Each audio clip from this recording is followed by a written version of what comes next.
It's kind of like having a hangover in a good way. It's been a couple days since the Jays punched their ticket to the World Series. Everybody's still flying high. That George Springer home run, it's taken over my algorithm. It's probably taken over yours as well. I see some sort of version or angle of that, what has already become one of the most important home runs in Blue Jays history, about every third post still on social media. So you know how many people are still consuming that. And I'm not tired of it, and I don't know that I ever will. The reaction videos that are coming out now of Jays fans watching the home run get hit have been awesome. Everything from people in their living rooms, people sitting on decks, people in cars. It's great. I think we kind of forget just what this team means to this country, especially when things are going well. By the way, I don't think anybody has commented on the Jays front office or any of the moves they've made in a long time. Remember? It's all it was past couple years. The Jays front office. Bandwagon's fuller than ever. But that's okay. But now that a couple of days are gone by, there's a change in sentiment, a change in tone, a change in attitude. People saying, bring on the Dodgers. We want that smoke. And I get it, Jays fans. We feel good. We're invincible right now. The LA Dodgers, though, are a different animal than the New York Yankees and the Seattle Mariners. Besides being, in top 3 in payroll, they have the best player in baseball, who we saw last week have the most incredible game I think any of us have ever seen, Shohei Ohtani. 10 strikeouts, 3 home runs. Wow. Jays fans, could you imagine? What if that's us? All right, I get it. We're all bravado right now, but you got Shohei. You've got former Jay Teoscar Hernandez, who always seems to hit timely home runs. Mookie Betts, not great stat-wise, but it's still Mookie Betts. And they have really good starting pitching. Now let's jump into our time machine here, okay? Let's go back in our Toronto Blue Jays time machine to August. The Jays were in LA to take on the Dodgers. Friday, August 8th. Starting pitcher, Max Scherzer up against Clayton Kershaw. Final score was Dodgers 5, Blue Jays 1. Luckily, Kershaw isn't on the postseason roster. That's how deep they are when you don't even have to have Clayton Kershaw on your roster. Saturday, August 9th. Starting pitcher, Blake Snell, Chris Bassett. Final score, Dodgers 9, Blue Jays 1. That was not a good game. Sunday, August 10th, starting pitchers, Tyler Glasnow and Eric Lauer.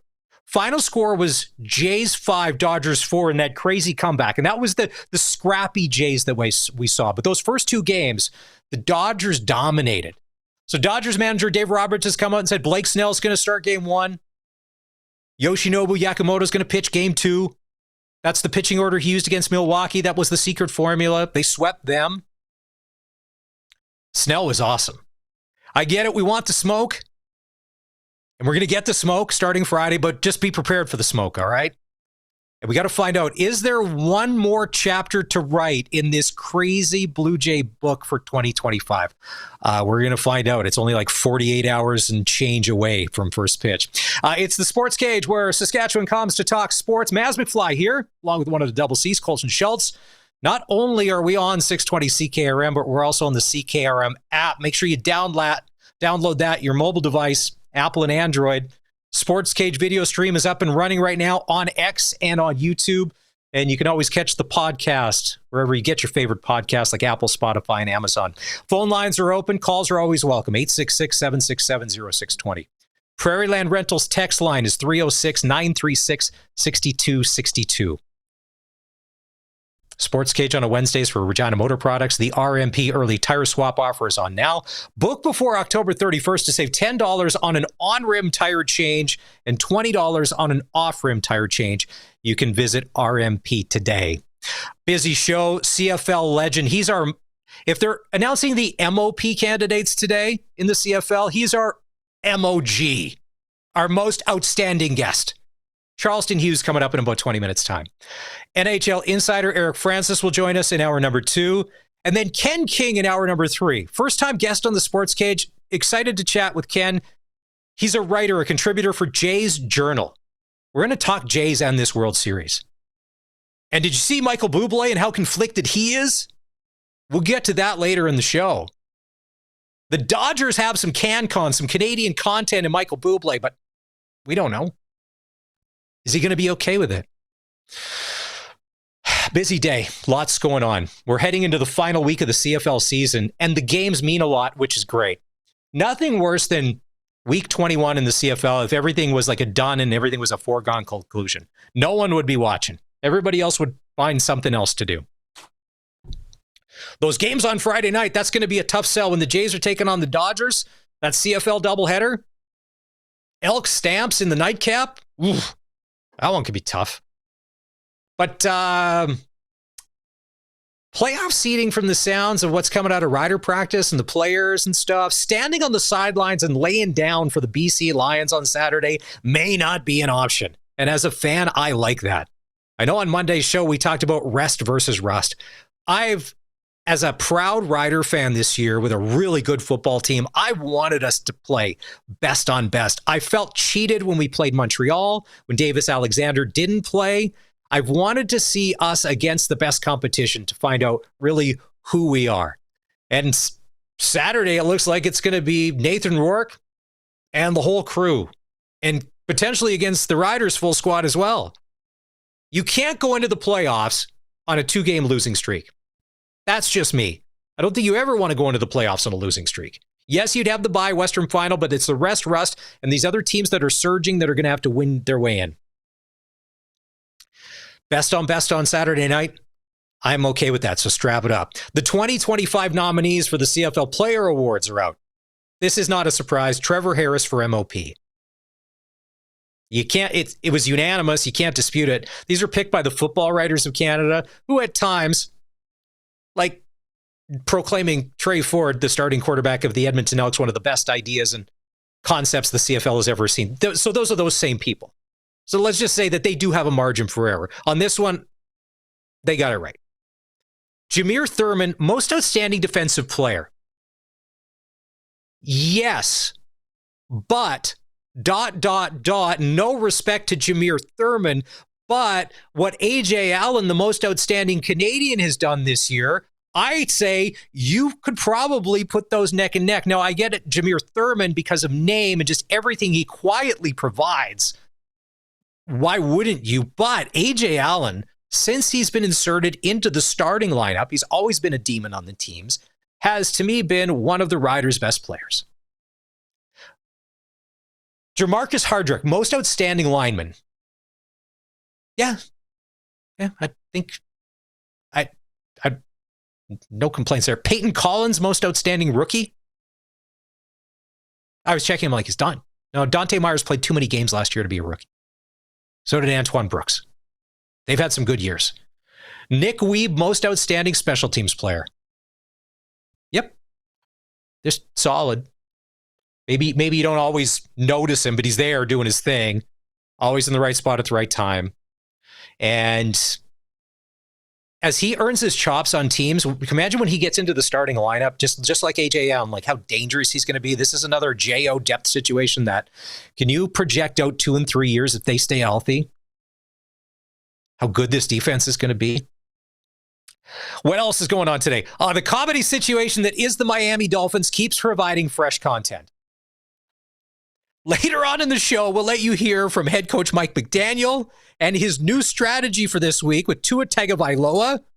And then we're also going to hear from former NFLer Teddy Bruschi and his thoughts on how dysfunctional the team is and how hard it would be to be in that locker room. Now, Bruschi would know. He's got a pedigree. You can't imagine. McDaniel still looks worried, but he's not the biggest problem in Miami. It's Tua. It's Tua. But what do? He's got a $50 million contract. I would say Quinn Ewers. Is he a 4th or 5th round pick? Played for the University of Texas. Played a little bit last week. I don't know. Hey, Oiler fans. Should you be worried that Connor McDavid hasn't scored a goal yet? They've played 7 games. Not a gimme, not a tap-in, not an empty net. And they don't score a lot 5-on-5. But he hasn't even scored on the power play. Was it a couple games ago? He dishing off to Troy Stetcher. Nothing against the Stetch dog, but Connor McDavid, shoot the puck. Oilers fans are clinging to the excuse that, we're a slow starting team, et cetera, et cetera. But we've made it to the Stanley Cup final 2 years in a row.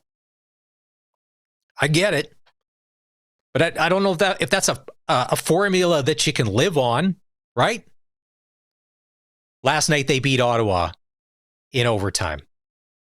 Tonight, Montreal is in Calgary. And then tomorrow night, the Oilers will take on the Habs at Rogers Arena. Speaking of the Flames, yikes.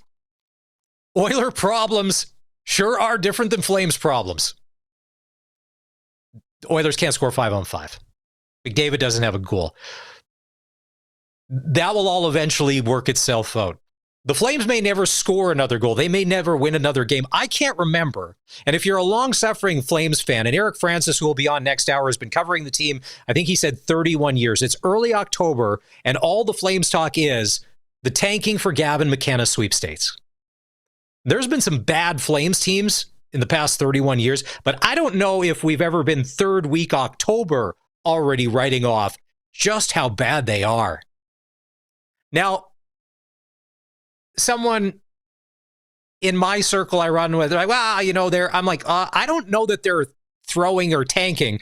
I think that they're just not good enough and they're getting beat. Like, there's just not enough. So if you're Nazem Kadri, has your agent talked to Craig Conroy to be like, hey, you know what? Let's just say if someone were to inquire, no trade. Let's talk. Let's chat. Same thing, Blake Coleman. Jonathan Huberdeau. Wow. Bill Zito, proving once again, every game and every day that goes by, man, did he make the right choice getting rid of that guy. And the Flames are saddled with this contract. And then they extended head coach Ryan Huska 2 years, and there was no need to. I don't think there was any immediacy because look at how all this is playing out. And poor Dustin Wolf. So Flames, Habs tonight. The Habs are good.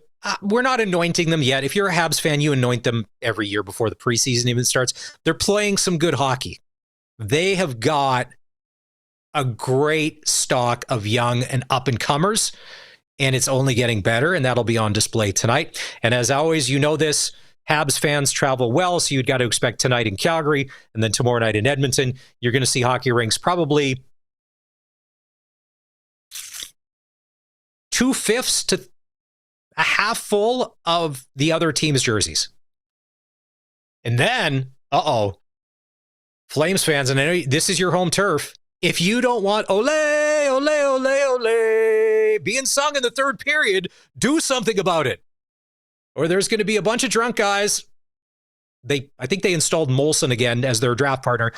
Drunk on Molson, singing ole, ole, ole in the third period as the Habs are, winding down the game, and they're going to pick up a win. Are you okay with that? I don't know.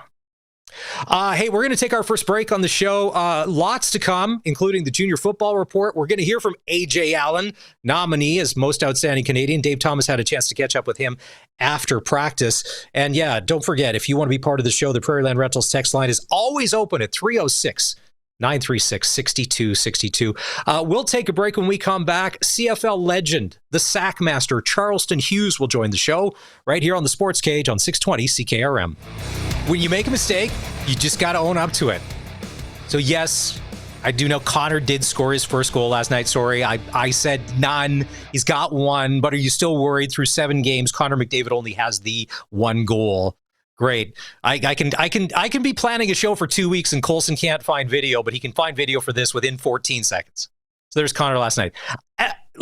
If we're being honest, who was really watching Ottawa Senators games? And he scored early in the first period. So 1 goal in 7 games. I know, he's fine. He's part of the slow start as well. The slow start. They just don't necessarily look all that right when they play 5-on-5. And Evan Bouchard yesterday, man. Welcome back to the Sports Cage. How are you? It's the Wednesday edition. Charleston Hughes is standing by. I thought I was texting him. No, I thought I was texting my wife earlier in the day, and I actually ended up texting Charleston one of the family messages that should go back and forth between a husband and a wife, and he just sent back the crying emojis like, is this for me? I'm like, yeah, no. That was for the wife, but she's not invited on the sports cage like you are. Want to talk to him. So the CFL hands out its awards today, or the nominations for the awards. Most outstanding player, Brady Oliveira, is the defending most outstanding player in the CFL. Stiff competition this year. Let's see. You got Nathan Rourke.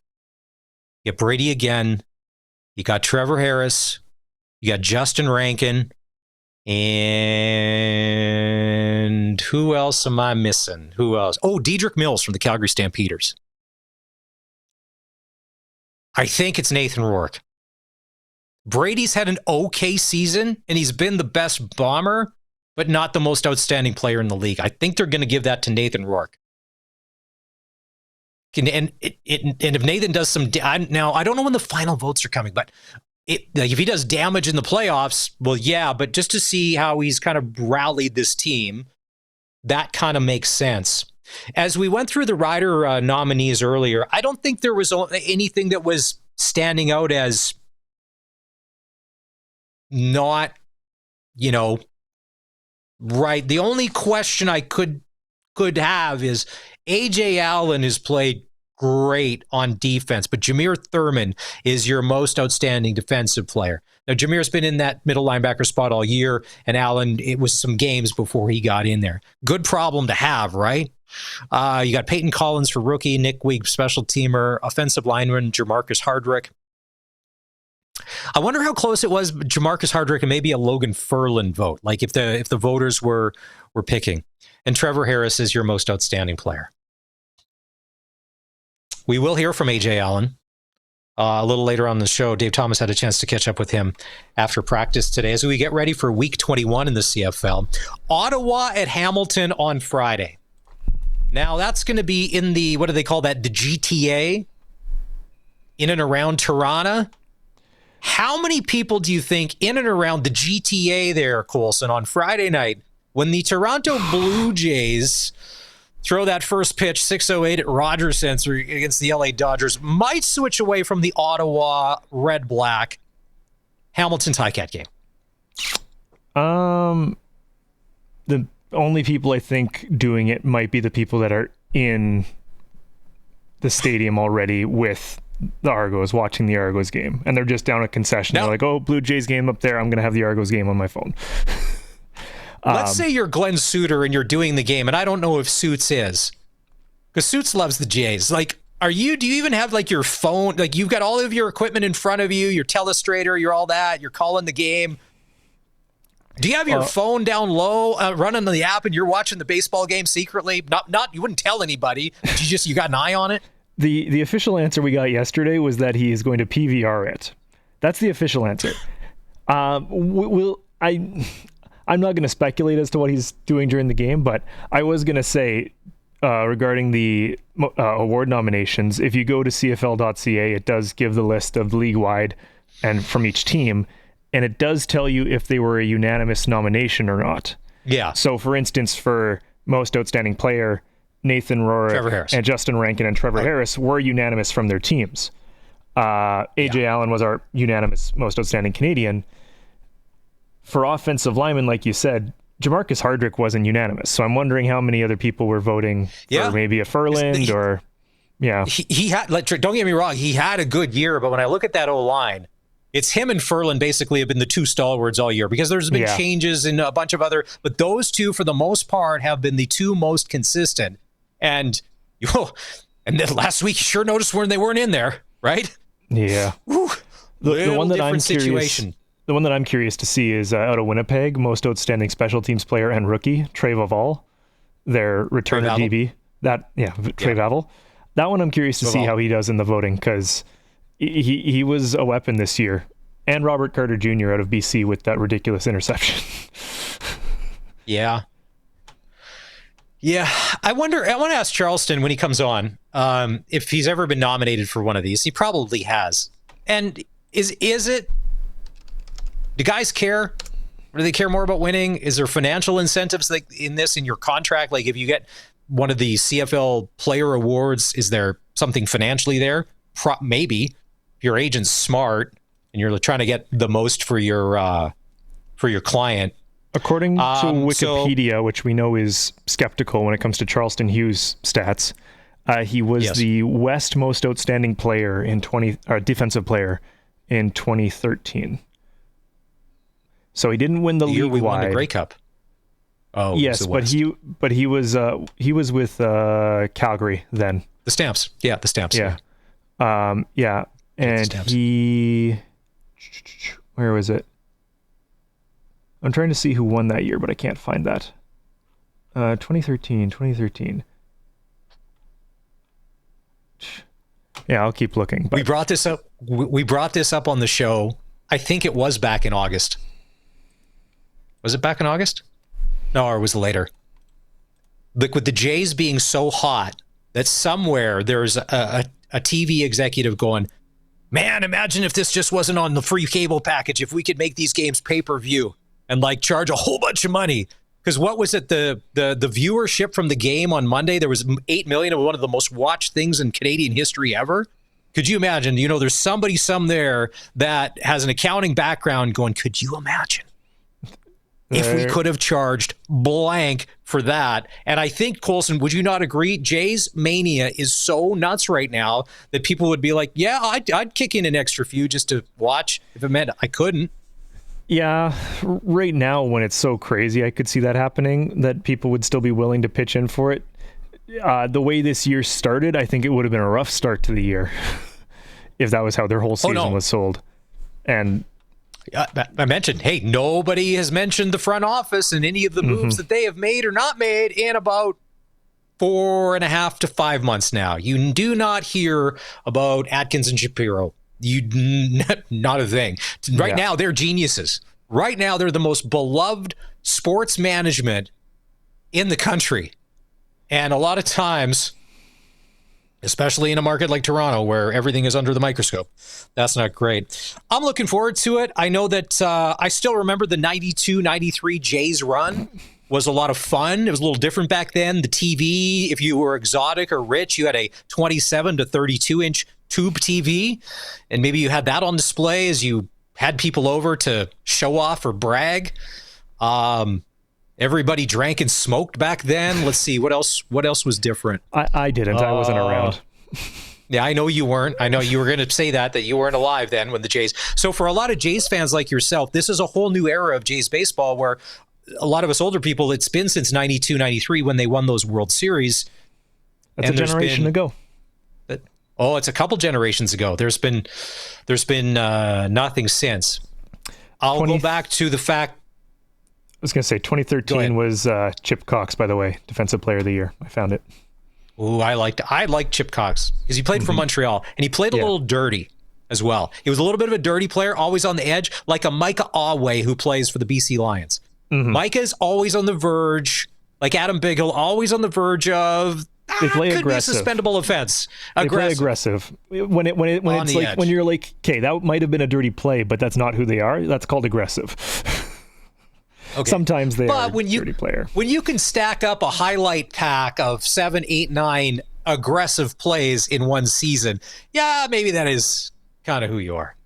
Maybe. So let's see. Friday night, Ottawa-Hamilton kicks off at 5. And then the click out happens at around 6:07. First pitch goes at 6:08. Then Calgary and Edmonton to wrap up the doubleheader on Friday night. Oof. Especially since now the Stamps they win. It's playoff positioning. It strengthens their spot. Of course, they want to win. Does Edmonton want to play spoiler? Probably. Will Trey Ford get some playing time in this game for Cody Fajardo? Or are they going to start the experiment of maybe he turns into a slot back or a wide receiver? He's an incredibly talented football player. He just may not be a quarterback. He's got impressive speed.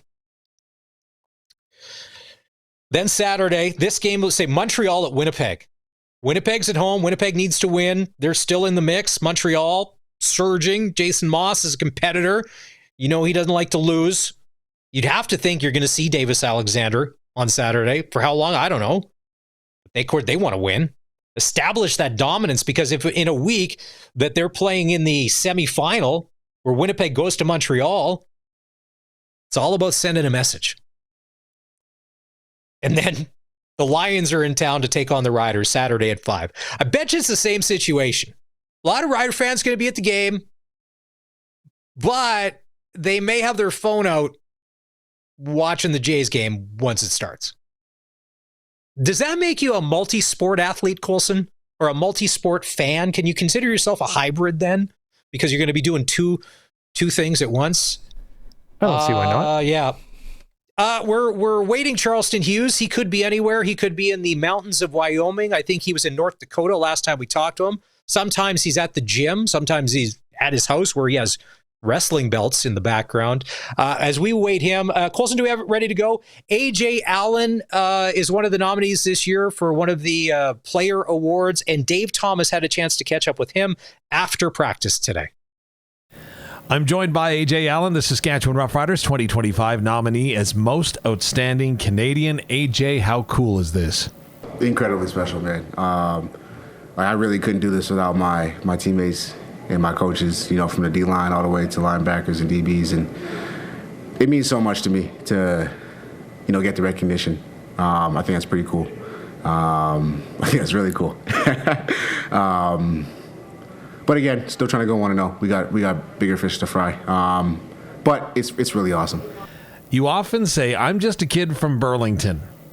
Honestly, how much pride does that kid from Burlington have being named the top Canadian on the Saskatchewan Roughriders? I mean, that's why I say it. I'm just a kid from Burlington because I'm if I can do it, a lot of people can too. It's just a combination of putting the work in and putting your head down and working. So it means so much. It goes with the message, right? It's possible. It's really possible for anybody. Get your head right, get your body right, and think you can do the things that you want to be. You can prove yourself right, given any opportunity, whatever you want to do. So it means so much. Let's talk a little bit about your journey from special teams to starting on defense. It's been roller coaster. It's been a roller coaster for sure. I've been here with 6-12, right? That was 2 tough seasons of disappointment at the end of the day, right? As we didn't achieve what we wanted to. So I think it's just a testament to me personally, the patience that I'm able to show and things like that. Again, it's also a testament to my coaches and the faith that they put in me, my teammates, the faith that they put in me, the trust they put in me to make the plays that I'm supposed to and all those things like that. So it's been a hell of a journey. I'll tell you what. It's taken a lot of work. It's taken a lot of patience. It's taken a lot of friendship, a lot of trust. But again, just really proud, man. Really proud. It's really cool. You were selected in the 2020 draft in the midst of a global pandemic. And here we are today. Does that seem like a lifetime ago? It really does, man. It really does. It feels like it was like 3 lifetimes ago, honestly. So much has changed for me personally. Even the CFL. So much has changed in the league itself. You got the rules and the teams I've been with, things like that. So, yeah, it feels like so long ago. I've changed significantly since that time, and whether that be mindset, body, things like that. So, it does feel like a lifetime ago. I was a whole different kid from Burlington back then. From training camp in Saskatoon to where we are now, obviously another time span that we're talking about. Have you seen yourself, though, in the progressions that you've made on the field? Yeah. I'm trying to be great, and that comes with trying to win every day. So if I'm not improving every day, I want you to get on my butt. You know what I'm saying? Like I'm trying to. I'm really trying to. So I hope I'm not the same person I was week 1. I really hope not. And I hope that I'm not the same guy next week and the week after that and the week after that. I'm always trying to improve, and whether that be on a football field or outside of it. So it does feel like a lifetime ago. It also feels like a whole different age. If you told me this was going to happen in preseason or in training camp, I wouldn't have believed you. But here we are. When you look back, at what point in your career did you believe that you could become a starter on defense in the Canadian Football League? I think for me personally, it clicked in my second year when I was getting rotation reps with Micah Tights. I think that's kind of my eureka moment of like, I can do this. I'm on the field, I feel comfortable, I still have room for improvement, but I belong here, and that's something I could do. So I'll say that my second year is kind of when I had that eureka moment. Was that always your goal, becoming a starter? My goal is always to be the best A.J. Allen possible, whether that be on special teams, whether that be on defense. I would say I'm a pretty opportunistic person, and I believed in myself. I definitely had the goal of being a Canadian starter and Canadian All-Star, things like that, right? But my goal is to be the best A.J. Allen possible. I'm not trying to be anything but that. I'm trying to prove myself right every day. If you ask me, though, I do believe that I can be elite and I can be a Canadian starter at a high level, and I can be, just great. I can do this. So if you ask me, yes, I've always had that goal for myself. But at the end of the day, different team, different role, different dynamic, things like that. I'm just trying to be the best A.J. Allen I could be in whatever role that my coaches and teammates believe that I should be in.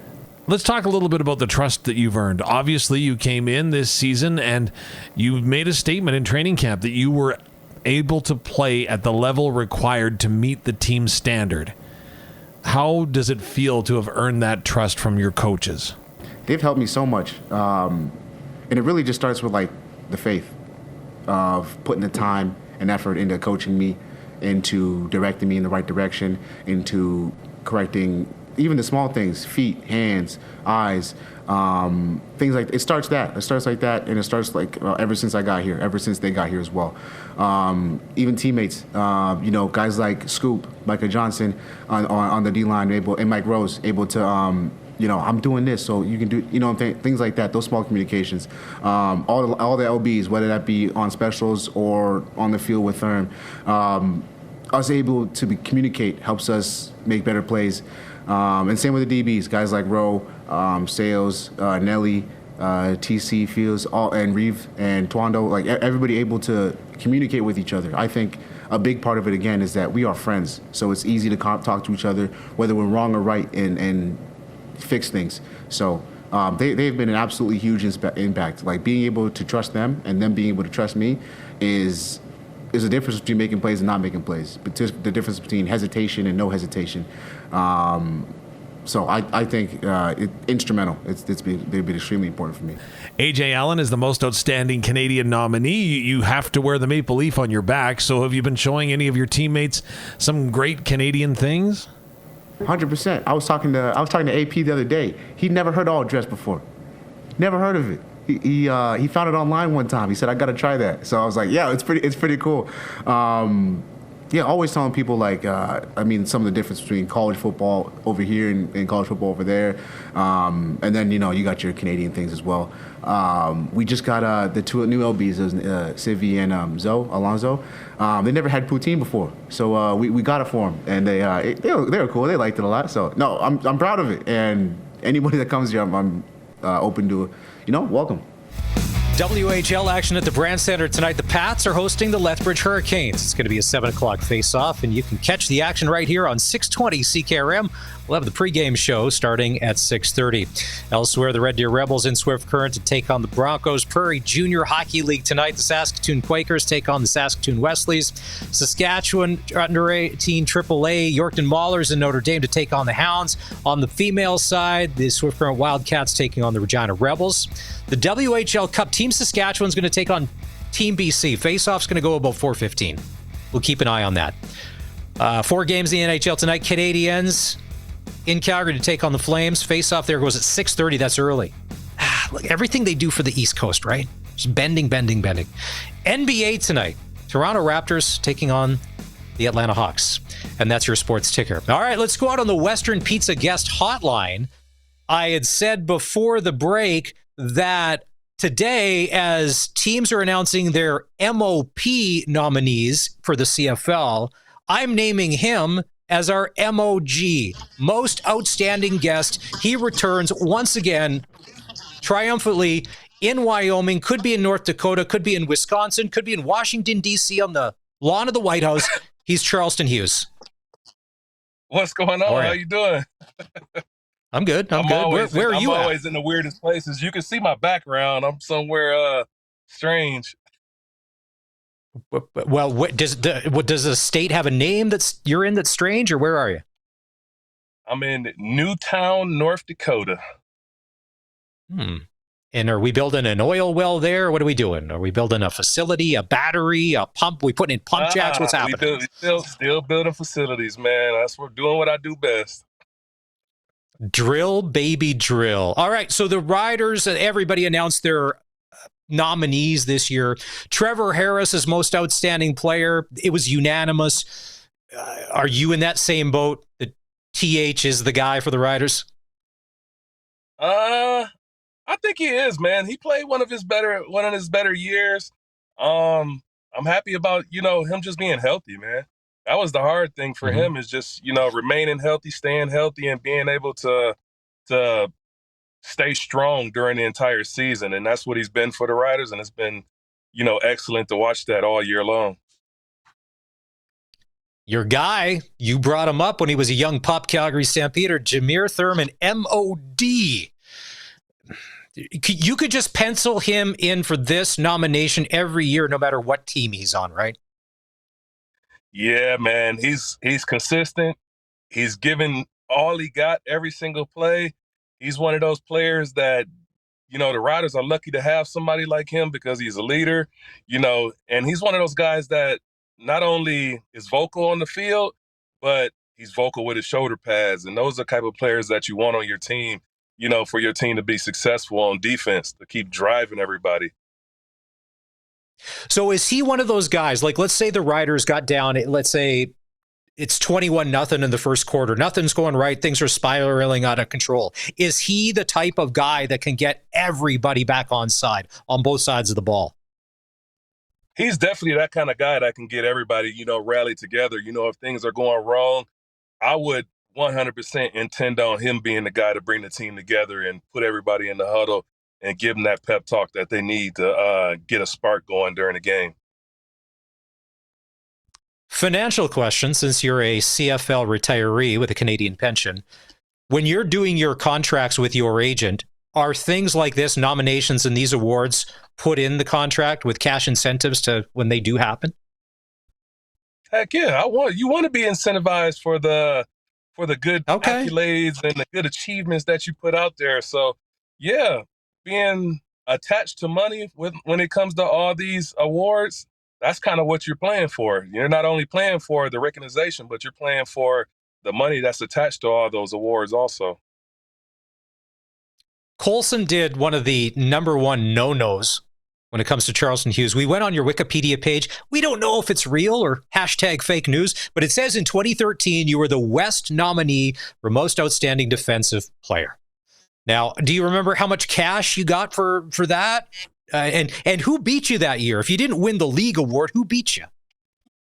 I feel like 100% I was ripped off, but it was Chip Cox who beat me. Yeah. And honestly, he had an awesome year that year, man. He had like 115, 120 tackles. I think he might have had like 9 interceptions and 10 sacks. So he had like an unbelievably crazy year. But I think that what I did that year with, like, if I'm not mistaken, like 70 tackles and 18 sacks, and I think I had 3 touchdowns and 8 forced fumbles, 7 forced fumbles. Like, I had like a long stat line too. And I just felt like it was more harder for me because I'm only locked down on one side of the ball as a defensive end. He's a Sam linebacker, so he has access to all over the field. I didn't have access to all over the field. I had to run stuff down and chase it down. But, kudos to him, man. He did win it, and he won it, with the eye of the beholder. So it is what it is, man. Charleston, I know you a little bit. I don't know you all that well, but I'm going to say that there's no way Chip Cox ever had the swagger that you had on the football field. There's no way. And then swag should have been involved in the voting process, if you're asking me. What are we, if they had 12 swag, years removed from this? Swag in the process of voting for those awards, oh, man, I'll be in the Hall of Fame already. Yeah, I don't even want to get into the CFL Hall of Fame. That's very, very questionable and probably raises a lot of questions. So most outstanding player across the league. So Brady Oliveira got nominated again for the Bombers because they had to nominate somebody. He's had an okay season.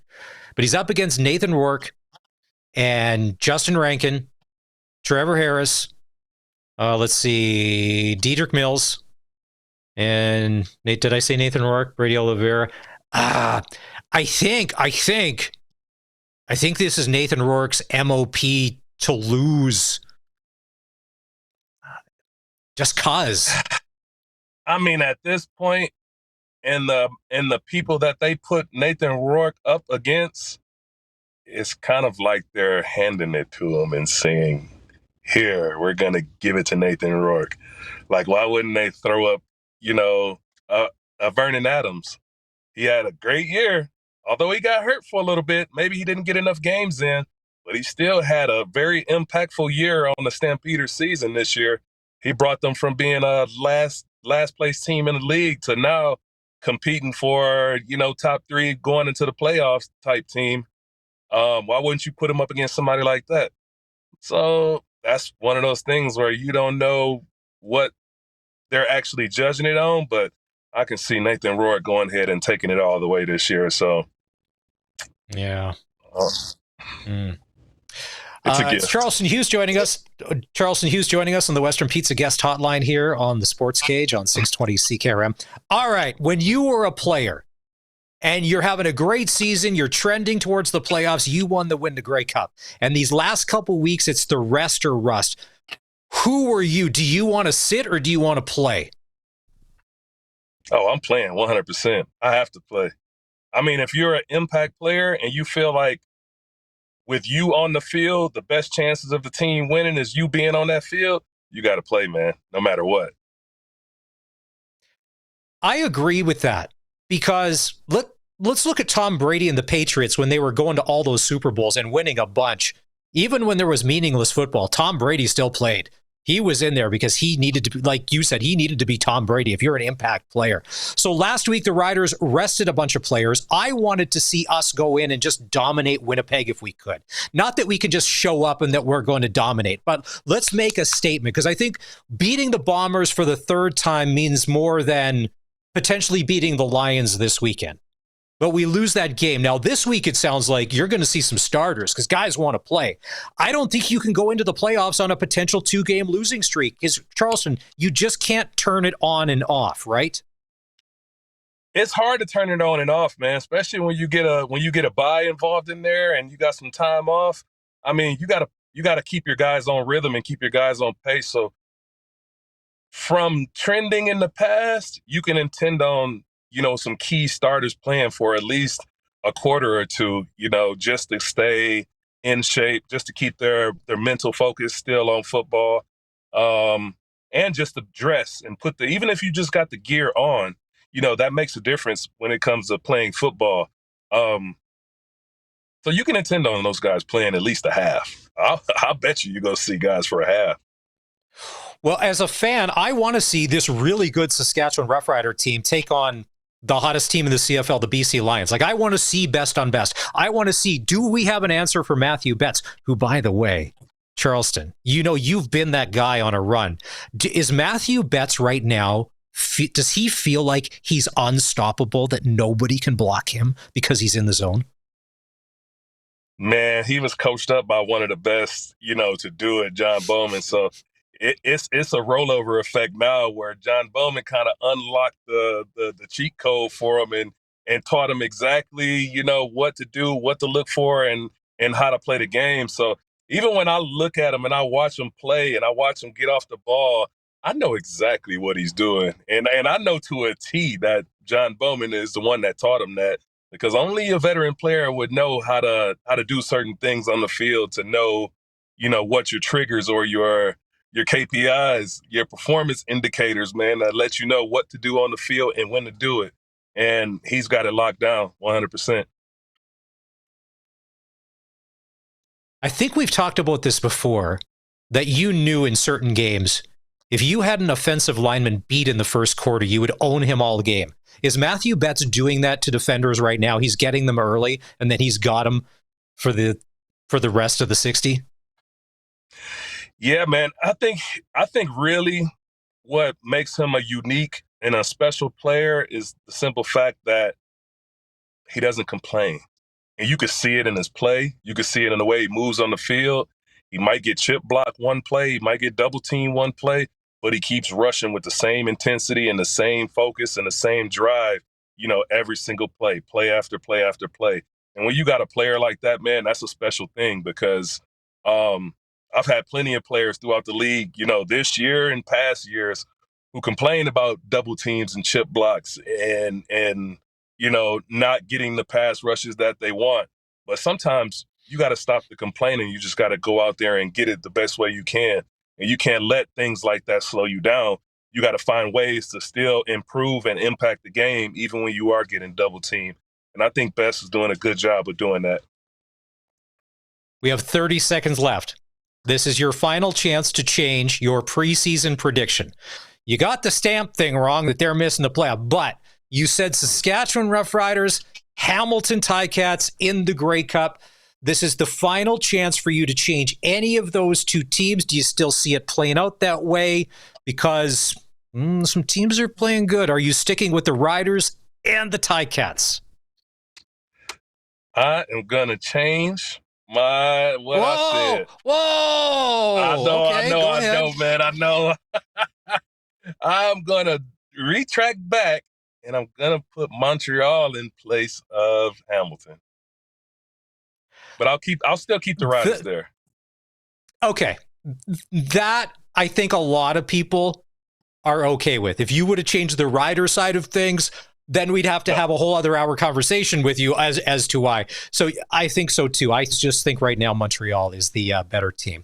Sir, we will let you go enjoy the plains of North Dakota. As always, we appreciate your time. CFL legend. He's our MOG, most outstanding guest on the Sports Cage.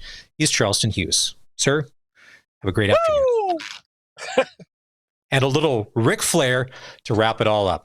All right, time to take a break. When we come back, hour 2 of the show, we will go inside the NHL with Eric Francis, our NHL insider from Sportsnet. Sports Cage continues right here on 620 CKRM. Game 1 of the World Series is Friday night in Toronto, and the Jays will take on the LA Dodgers. And Canadian icon Michael Bublé is conflicted. Born and raised in Vancouver, and is a Jays fan, but he is connected to the LA Dodgers. We'll explain how and why a little later on this hour. We'll also hear from Most Outstanding Player nominee for the CFL Canadian Awards, Trevor Harris. I think it's between him and Nathan Rourke who wins MOP this year.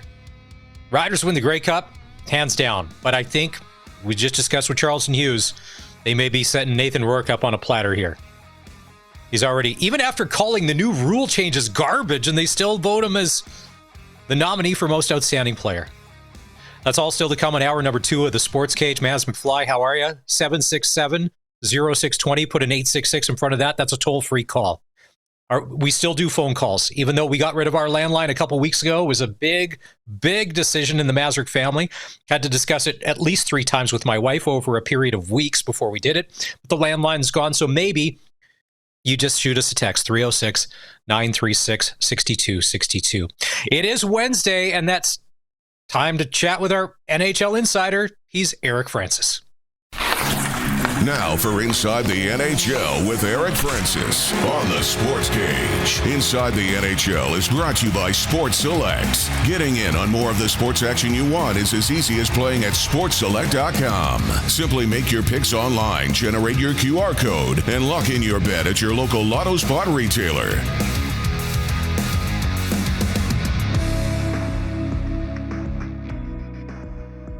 Hey, pal, how are you? Fantastic. How are you?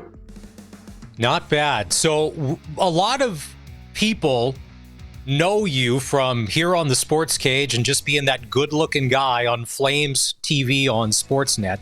But you're also kind of a big deal in the community in Calgary. And tomorrow is kind of your day, your thing. The Eric Francis Pizza Pig Out is happening for kids sport.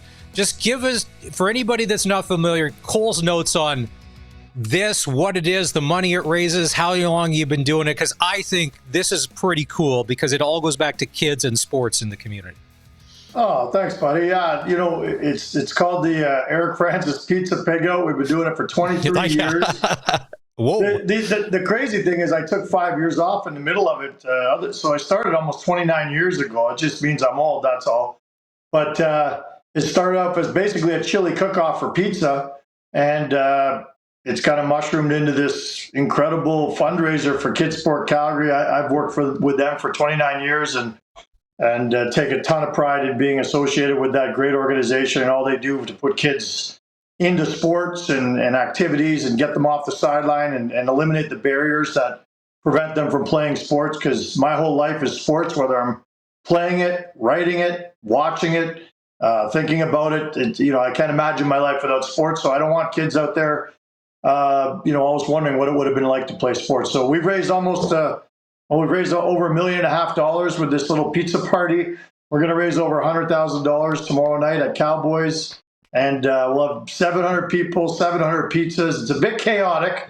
We often joke that we may have started COVID with the pig out a handful of years ago, because we just put all the pizzas in the middle of what we called a trough, and people just reach in and grab a slice. And I guess medically we've been cleared, but we do it a little differently now. It's we have the pizzerias come and hand out the pizza slices.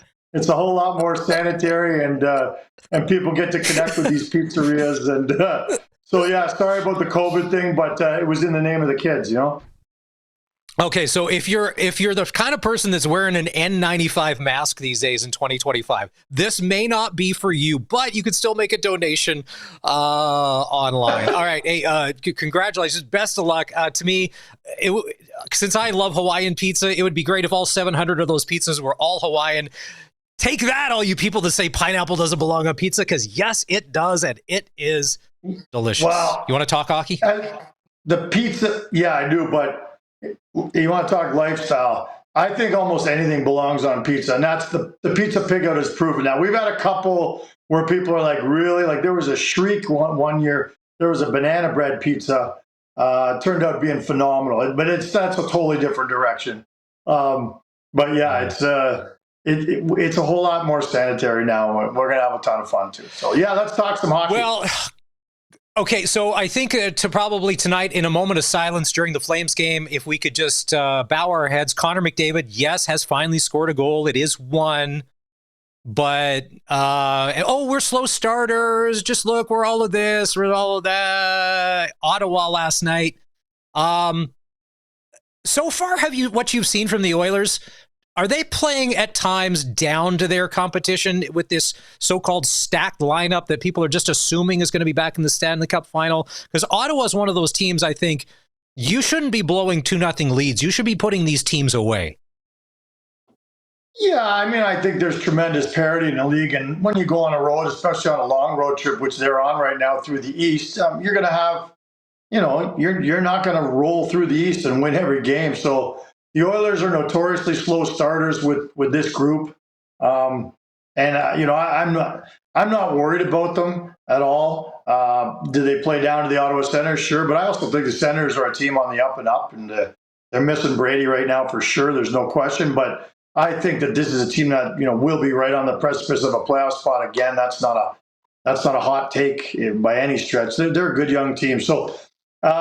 They found a way to pull it off, and they did it with Stuart Skinner in the net, which is always the headline because he's what the whole season's about. And I don't even know if that's the way it should be. I don't know if that's fair to him, but fair doesn't count in sports. What matters is perception, and perception is there's still a goalie short of being a team that can really roll over teams and dominate in the West again. So they won with Skinner. That's good news for them. And, of course, everybody in Calgary is thrilled about that. That was Stu Skinner's 100th career win in the NHL.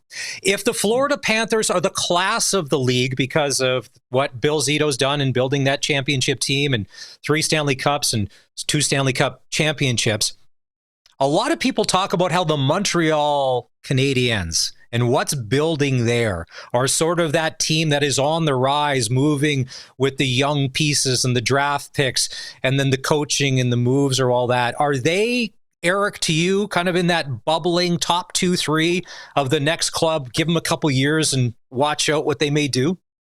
Absolutely. Absolutely. I love the way they've built this team. As a matter of fact, for Flames fans, tonight when Montreal's here at the Dome and, this is, hold up a mirror to Montreal Canadiens and hope that you look something like that in 3 or 4 years, and to do that, though, you've got to take those steps backwards that the Montreal Canadiens did, getting those high draft picks, and they've got 3 or 4 of them that are spearheading the charge now.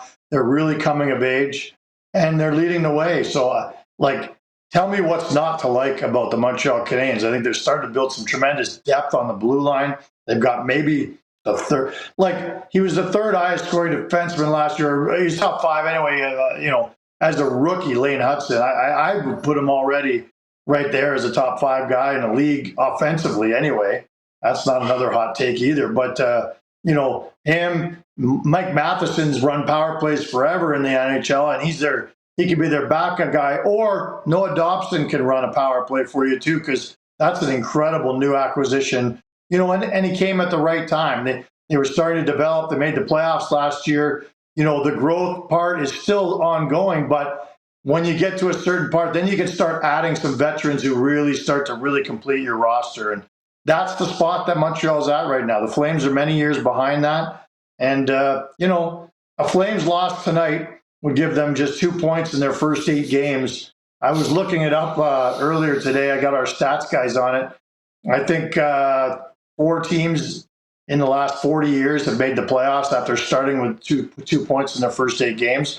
So if they lose their 7th in a row tonight, this might be the perfect time for them to kind of reflect and say, yeah, that team that just beat us right now, that Montreal team, that's what we need to start modeling ourselves after moving forward. So let's embrace the tank and move forward. That's what 90% of people on the streets in Calgary are saying right now, given the start they've had.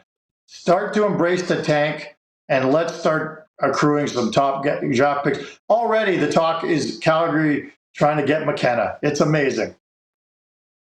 Well, I mentioned in hour 1 of the show and that you'd covered the team for 3 decades, but I can't remember in the 3rd week of October, and there's been some bad Flames teams that you've had to cover, that it's getting written off so soon. But yeah, if they lose tonight, then that's 7. And then you said their schedule doesn't get any easier. But then when you look at their roster, it's going to be a 20 guys by committee every game all season.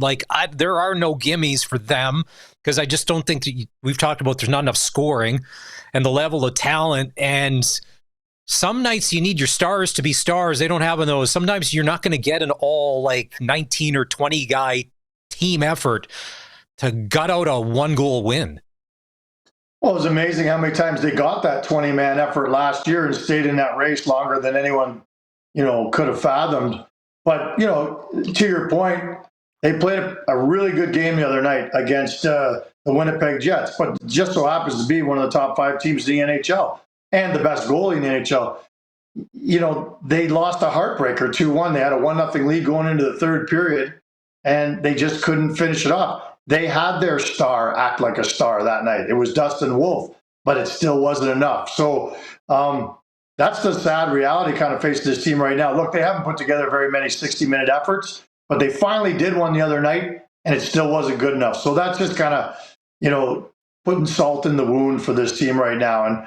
And you talk about, you can't believe how many people are starting to already kind of say this season's over.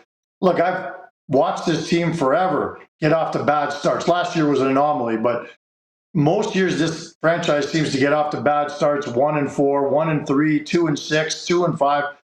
And it doesn't, on the outside, that shouldn't be a big deal. You still got 75 games to go. But I've watched it. When you're chasing, it's just so hard on a franchise, especially when you've got to outwork everybody you play to win games. And, it's just too big a hill to climb. I'm already ready to write off their season this year. And usually I'm the voice of reason around here. At least I think I am. Give you about 6 rum and cokes and watch the voice of reason come out. All right, so let's say no one is going to touch a Jonathan Huberdeau contract. All right, so to me, when I look at the roster, I look at potential assets that the Flames could maybe get, draft picks or young players or free up space. Nazem Kadri, obviously. I think Blake Coleman still has value to a team. He could be a good veteran, add somewhere. If there was a third one, Eric, let's take Rasmus Anderson out because that's been talked about, but nothing happens. Who could potentially be a third guy that is maybe attractive to somebody else that if the Flames are going tank city, they could be like, well, if I'm another GM and I know that the pickings aren't awesome on this Flames roster, Coleman, Kadri, and blank. Man, I'm going to throw Uyghur in there, but, I think he's a future captain here. I think he's the kind of guy you want to build, around to a degree and help young guys become good NHLers. And I would say the same about Coleman. Yeah, I'm sure you could get some pretty good value for him. I mean, that guy helped Tampa Bay win 2 Stanley Cups. He's a big part of that as a depth player. I'm not sure I've ever met a more character guy in the National Hockey League than Blake Coleman. I think that highly of him. And I know management does too. So there's another guy who, whatever sort of direction you go with this team, you're still trying to keep a pretty solid culture with which to build it in. And those are 2 key guys for your culture. So I'm not sure you really want to part with them. Kadri, he's also part of the leadership group, but I would say he's your number 1 asset in terms of guys. If you do that, you're going to start throwing in the towel. But he's still got 3 more years after this left on his contract. So when to cash out, they got to start debating that on a regular basis this year, next year. After that, you start going down the list. You ask me who else you might. Obviously, Anderson's top of the list, like you said. I don't think you want to start trading away guys like Connor Zary because he's a young guy and you still don't know what you quite have in him. I'll tell you one guy they'd love to trade, and that's Yegor Sharangovich. 5 years left on his contract at $5.75 million. This thing's not aging very well. His agent should be given an award for Agent of the Year for the fleece job of the year because that is incredible. Hey, last night they did the tribute to Brad Marchand back in Boston. Florida was in town. When you watch that, it's hard not to get choked up when you're watching all of those emotions come through when they show that video. What a guy. And since he went to Florida, won that cup, I liked him. I love him now. He is just the epitome of heart and soul. Well, he's real. I agree with you. I get if you're a Leaf fan, you hate Brad Marchand because he crushes your soul every year in the playoffs, and he's that feisty guy on the everybody hates him when you're playing against him because he's just that competitive. But I've always loved the character of that guy, and I think it's really shone through. Even the Tim Hortons commercials he's in, he's okay to have a little bit of fun with himself. Doesn't take himself too seriously, and boy, did I think the raw emotion was something I wish we'd see more of in sport, especially in hockey where everything's so beige.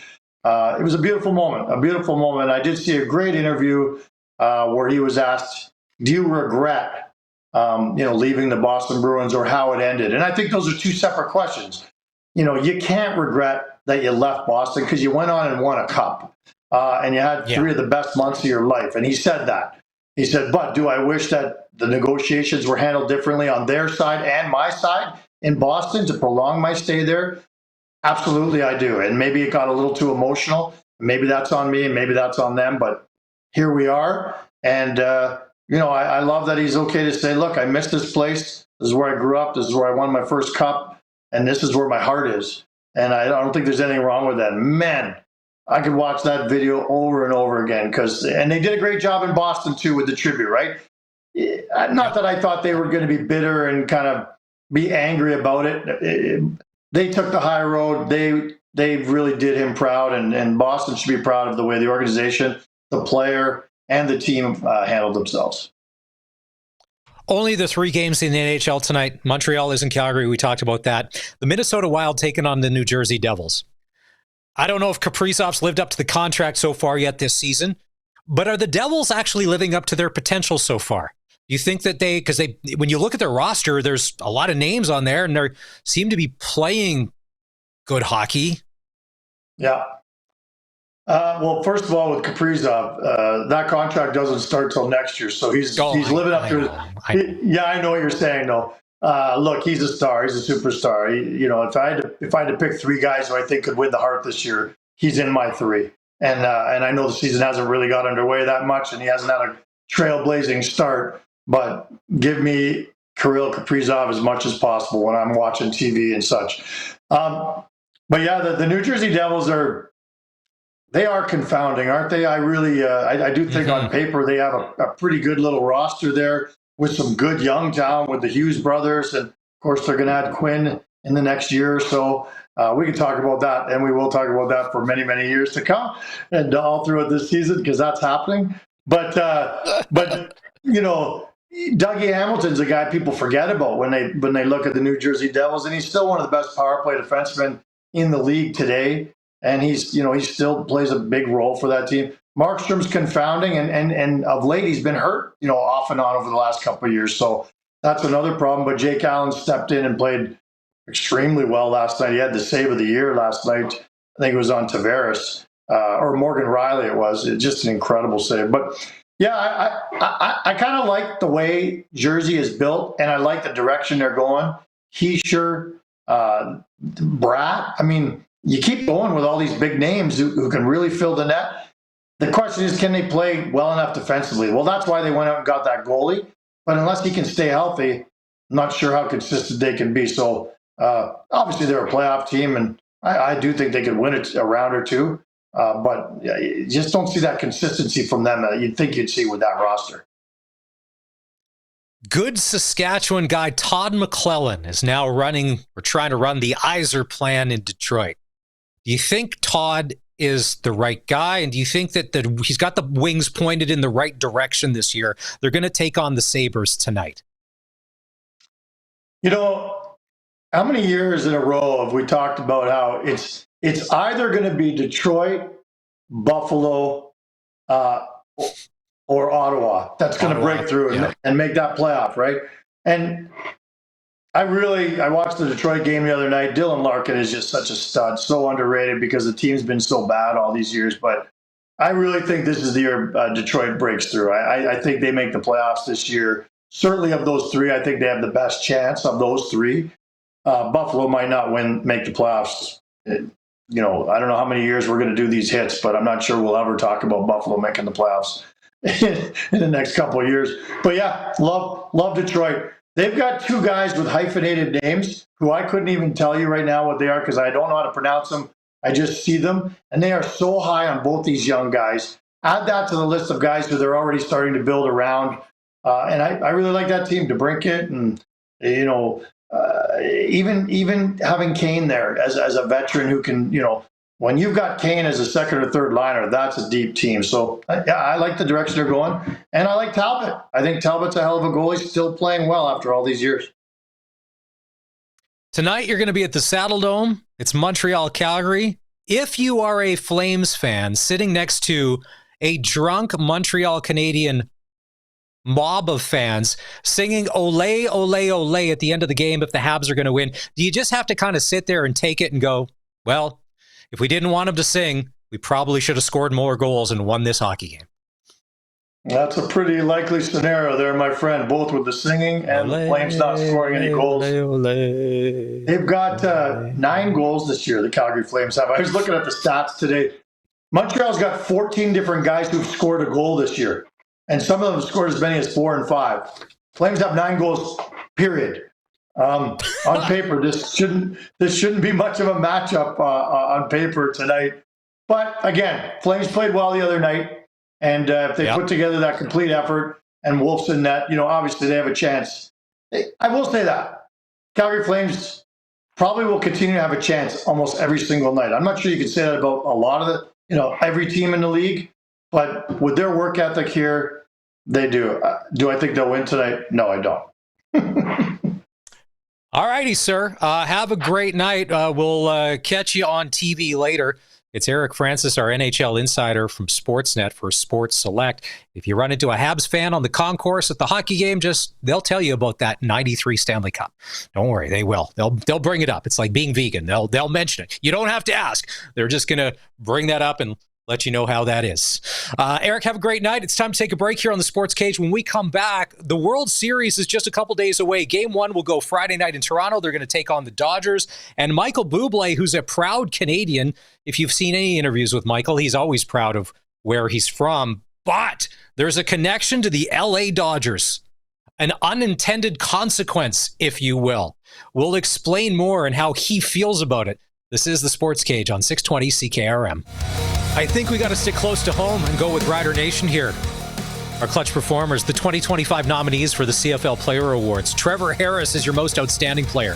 Jameer Thurman, most outstanding defensive player. AJ Allen, most outstanding Canadian. Jermarcus Hardrick, most outstanding lineman. Peyton Collins, most outstanding rookie. And Nick Weeb, your most outstanding special teams player. There they are, right there. Those are my clutch performers for today. Colson, what do you got? Well, I don't know. I think I have to give mine to the guy who got his first goal last night, Connor McDavid. Oh, please. Jeez. That's a $12.5 million goal so far. That's an expensive goal, Oiler management. If we're paying him per goal, he's got one. Could you imagine if he scored once every 7 games, let's say? So if they play 82 games, that means what? There's 75 left. Isn't it 84 this year, or is that next year? That's next year. There's 4 preseason games next year and 84 games in the schedule. And they're going to start a little sooner. 82 this year and a goal every 7 games. That's 11 or 12 goals. Could you imagine? It's $1 million a goal. Did you? Well, look when Vlad Guerrero Jr. signed that $500 million contract, and he only had like a couple of home runs. Those were expensive home runs. Now, no one's pulling out the calculator on their iPhone to figure out home runs and salary for Vlad Guerrero Jr. because we're all in love with the Jays. Can do no wrong. I think most of Blue Jays Nation is pretty okay with the investment there now. Yeah, well, it's early. All right, let's do this. All right, so speaking of baseball, World Series, Game 1. Dodgers, Blue Jays. I mentioned this on Monday, because we're not going to believe it. But my sister and her husband from Florida, apparently they have tickets to all the games. And they're going to be sitting somewhere behind home plate at Skydome. Somewhere. Good on you. It was pretty funny. Michael Bublé was being interviewed by Michael A. Smith about just all sorts of stuff. And then Stephen A. Smith. Stephen A. If you forget the A, people are like, it's Stephen A. Smith. So Stephen A. Smith and Michael Bublé. And they're chatting baseball and World Series and talking about him being Canadian, being a Jays fan. But the Dodgers use one of his songs. And this is what Bublé had to say about this whole situation and how he's conflicted. The fact that the greatest ball player, maybe, arguably, ever in the history of the game, every single time he walks up the bat, Ohtani uses my song, "Feeling Good." That's right. I was going there. Going there. Then I gotta somehow fight that as a Canadian, my beloved Blue Jays are going to go up against now my hero. I'm conflicted. So Canada's listening now. Are you going to go for Ohtani? Are you going to engage in some patriotism here? There's patriotism. Number one, my heart is in Canada. I'm a Canadian. I'm a Canadian patriot. I fly the flag. I bleed the red and white. But there's something deeply sensual about watching. Listen, you know what it feels like, dude? Watching him go up and hearing myself and then watching him do what he does is like, I can't believe that I am a small part of history. Like, for me, this is bigger. It's not this a small is big. part. It's not a small part because we're looking at a guy in Shohei Ohtani that might be the greatest player we've ever seen since Babe Ruth. But if you can get to that bullpen for the Dodgers, you can push this to a 7-game. You might be able to win this series. I don't think it's going to be as easy as everybody thinks it's going to be. I think it's going to be way closer. I really do. I think it'll be a battle. But this is the greatest thing about sports and the greatest thing about a best of 7. You know what I mean? You just never know. How can you got to love Michael Bublé. He's a charming guy. He's a great musician. He's a proud Canadian. But Michael, I'm going to challenge you on the end. He's like, I'm Canadian. I'm this, I'm that. Okay. But let's add in, I live in the States. Okay, no, I can't fault you for that. I mean, you're probably in LA. All of your contracts get paid in American dollars. When you go on tour, you're not asking to be paid in Canadian money. Makes sense. Why would you? So there is that. But so if you miss that, it's Michael Bublé. Shohei Ohtani uses a Bublé song as his walk-up song when he comes up to bat. And although they're not going to play it in Toronto, but when it's out in LA, and if he does Ohtani things, it could be a short series, Jays fans. It'd be long. Colson, do we have this clip here? This is Max Scherzer after the game the other night, just talking about his experience playing in a Canadian market. I mean, Scherzer's played everywhere. He's made a ton of money. He's won before, but he just talks about how unique it is being part of this Blue Jay thing this year. You're going back to the World Series. Take in this scene around us right now. This is incredible. The stadium is erupting. This moment, you can't even describe it. Words can't describe it. The George Springer home run. You've got a lot of pages in your scrapbook, Max. What's that one going to say? Wow, just wow. Wow, what a homer. I was in a bullpen. I saw it coming right over my head. Max, your first World Series, you were not yet a father. Now you're a dad of 4. Yeah. What does this experience mean to your whole family? Everybody, parents, family, all the cousins, and everybody around me, all my friends, they're all part of this. But yeah, especially to get the kids here and another World Series. I know as a fellow starting pitcher, you had to love seeing Bassett come out there. How about he flips that 72-mile-an-hour curveball for a strike? I called it. I was in a bullpen. I was like, Bassett stole the curveball, and he did. I was like, I knew he had that. It was a big time pitch. I knew he had it. And Max, what have you learned about this city, this country, by pitching here this season? I mean, just the atmosphere that's been at the Rogers Center this whole season. Man, the way we play ball, we fed off the energy of the crowd. And everything we've done, I mean, it's this moment right here. That's why you don't have words to describe it. And finally, Max, Vladimir Guerrero Jr., you play with a lot of superstars. Yeah. How do you describe what you've seen from him this month? Yeah, we got another superstar, don't we? All right, that's Max Scherzer. Man, he looked so excited. So is he going to be the starting pitcher for Game 1? The Jays, they haven't announced their starting lineup yet. Blake Snell will start Friday, Game 1, Dodgers and Blue Jays. Man, if they did 8 million-ish households or however they judge the ratings for TV on Monday for the game where they clinched, I can only imagine what Friday night is going to be. But as we mentioned earlier in the show, no disrespect to the Ottawa Red Blacks and Hamilton Ticats. Maybe people aren't going to watch. It's just a hunch that I have. Okay, so speaking of football, it's a big day. The nominations came out across the league for the player awards. Now, these are voted on by writers, and some of them are unanimous. Like Nathan Rourke, most outstanding player in BC, unanimous. And why wouldn't it be? But here in Saskatchewan, Trevor Harris, most outstanding player, unanimous as well. Hand up if we had a vote, and we don't. Ours would have been in there for TH and what he's done for the Riders this year. Dave Thomas had a chance to catch up with him after practice today. Joined by the Saskatchewan Roughriders 2025 Most Outstanding Player nominee, Trevor Harris. And Trevor, I know individual accolades don't mean a lot to you, but there's got to be a small sense of pride, doesn't there, in being named this team's MOP?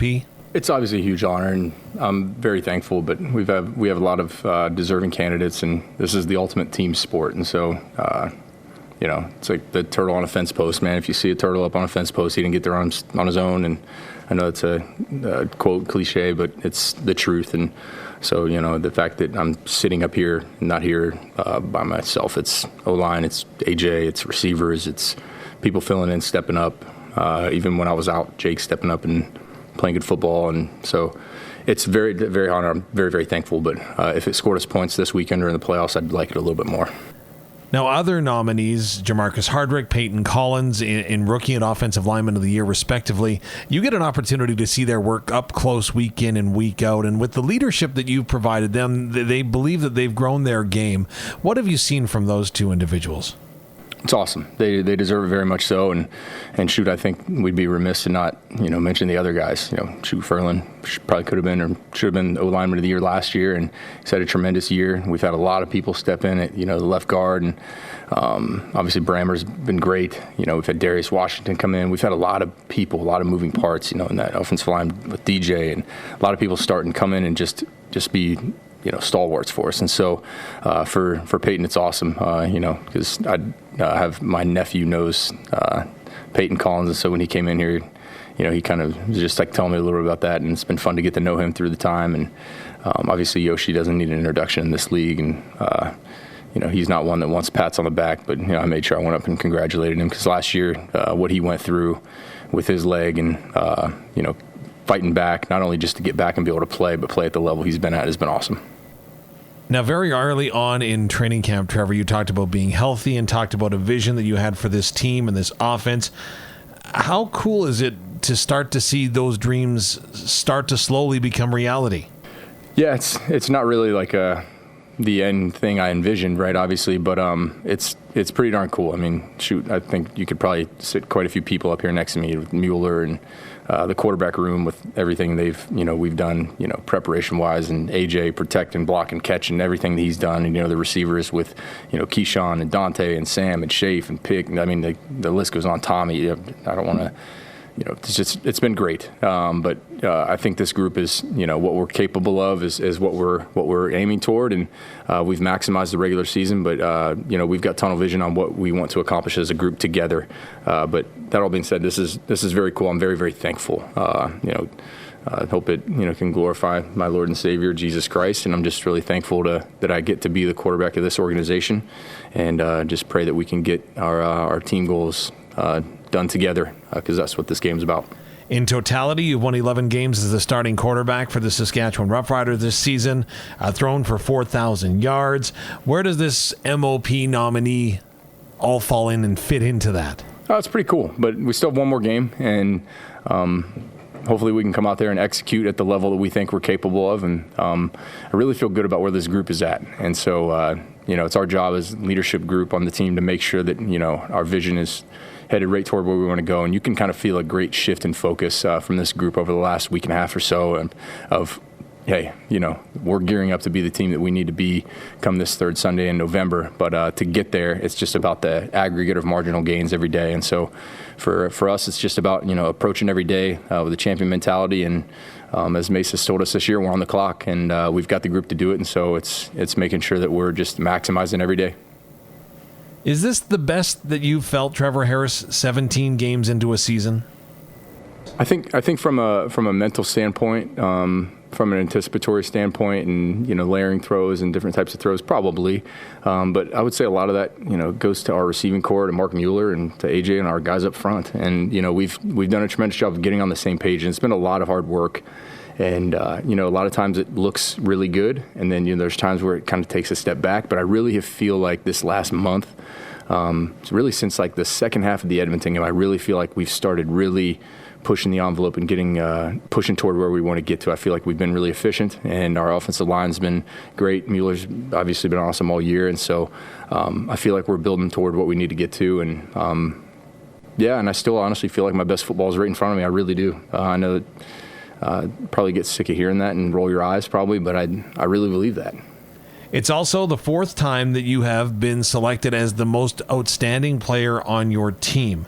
Is there anything that makes it more or less distinctive this time around? Yeah, like I kind of told you a few weeks ago, that if I'm ever fortunate enough to be able to sign a one-day contract or go out on as a Rough Rider, this is the place that I've kind of feel like I've loved being the most. And so it does mean something to you, but at the same time, it's a complete team award. But to be recognized for it's pretty cool. And it's one of those things that when you're done playing, or I think my son TJ probably likes this stuff more than me. He sees like the where you climb in the all-time ranks and stuff, and he's at 8 now, and he's starting to get it. He plays Madden and deals with the salary cap and the postseason awards, and he's asking me about all this stuff, and so he enjoys it a lot too, and so it's pretty cool. Obviously, being able to have my kids here, and for them to see stuff like that's really neat. And like I said, just really thankful, and just all glory to Jesus.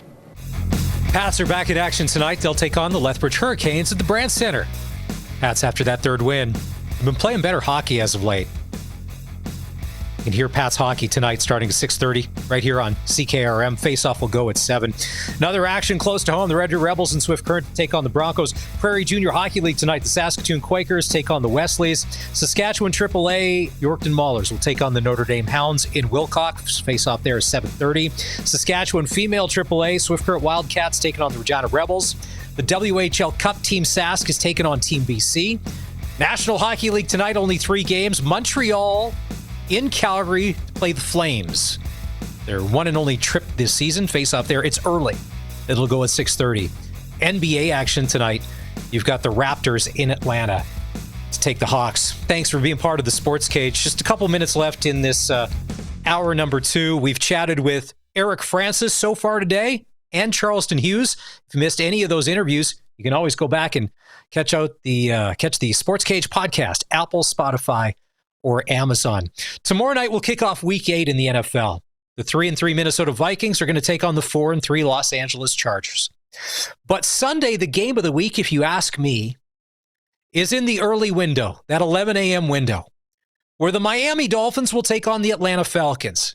And it's not because they're great football teams. It's because of what's going to come out after the football game content-wise. As we know, since the start of the year, the Dolphins have been a dumpster fire. It's the gift that keeps on giving. And this week, get a load of this. This is Mike McDaniel's new strategy of how to win football games. Now, keep in mind, this is an NFL coach getting paid millions and millions of dollars. This is how he's going to attack the Atlanta Falcons this week when they hit the field. Barring injury. Yeah, he's going to take the snaps this week, and he's going to be our starter this week. And my expectation is that we don't throw 10 picks. There you have it. Colson, has anybody ever broken down the game of football in a more easy to understand manner than what Mike McDaniel just said? We're not going to throw 10 picks this week against the Atlanta Falcons. Is he wrong? I think that's genius material. Genius might not be the word I would go for, but I mean that's definitely a goal of your offense, is to not turn the ball over 10 times. So he's got that part right. I wonder if out there, and I don't know if Sports Select, if this is the sprinkle of the day, if they're going to have a stat line on this, we'll check and see. Maybe they're already all over it. In that Miami-Atlanta game, if there's going to be an over-under on 10 interceptions being thrown by Tua Tagovailoa, who will be the starting quarterback for the Dolphins. Could you imagine everyone's like, there's no way, and everybody takes the under, and he threw the 11th, and everybody loses? Like sports betting crashes because Tua threw an 11th pick on Sunday? I don't think he'd still be in the game at 10 interceptions. Like, if that was an over-under, you would... You never know. Well, if Mike McDaniel's going out, if you're going out, you might as well go in a blaze of glory, right? So yesterday, Teddy Bruschi on one of the NFL shows, I think it was on ESPN, he kind of unloaded on McDaniel, Tua, the Dolphins, and just how dysfunctional that locker room is and how he wouldn't have been able to handle this as a player. This coach, this tuning out when owners hire head coaches, okay, this is what I want you to think about. That's the voice, and that's the picture, and that's the man that your players will be seeing every single day at 8 in the morning all the way to 6 when they leave. He speaks to them in front of them, at practice, in the meetings, all the time. You want that in front of your players? Look at that picture. Is that the one that you want leading your franchise? Okay, that's what you got to think about, because that kind of picture, I'll just be honest with you, I don't see it with Mike McDaniel. Okay, if I had to see that man in front of me with some of the things that I've seen him say, and I've watched a lot of his press conferences, and I've watched a lot of him from the Hard Knocks a few years ago, I don't know how I'd be able to play in that locker room, to be honest with you. The man that I want leading me that's going to take you to championships is someone that's the exact opposite of that man in Miami. Hey, Teddy, listen, don't be shy. Don't hold back. All right. Teddy, I need you to be honest. I need you to open up a little bit there. He's not wrong. He's not wrong. No, he isn't. And I went searching and I don't see a prop for interceptions yet. I think the props come out closer to game day. Sure. So we'll keep an eye on that one. But now that we're into week 8, you're really getting a chance to see who the real teams are, like who the pretenders are.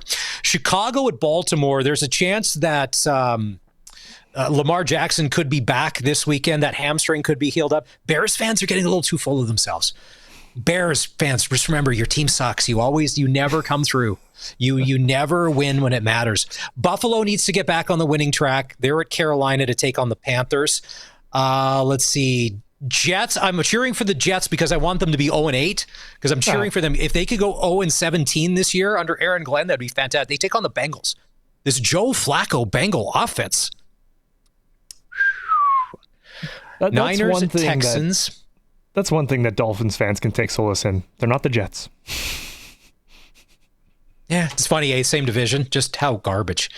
But it's good. If you're a New England Patriots fan, you'll love this because you're taking on the Cleveland Browns on Sunday, and with a win, you would be 6-2 and sitting at the top of that division.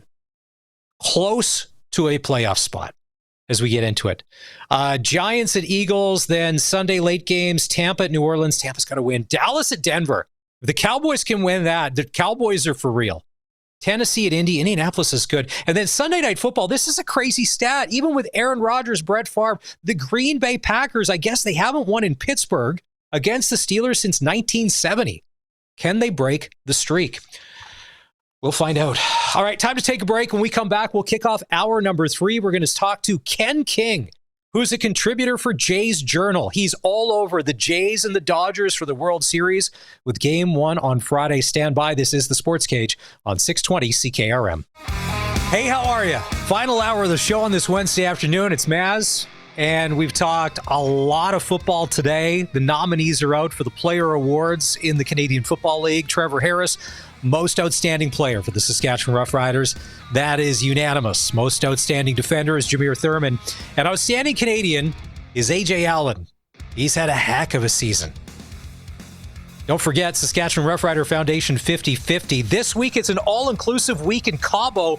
Flights from Sask to Cabo San Lucas and 7 nights at the 5-star Hyatt Ziva Los Cabos.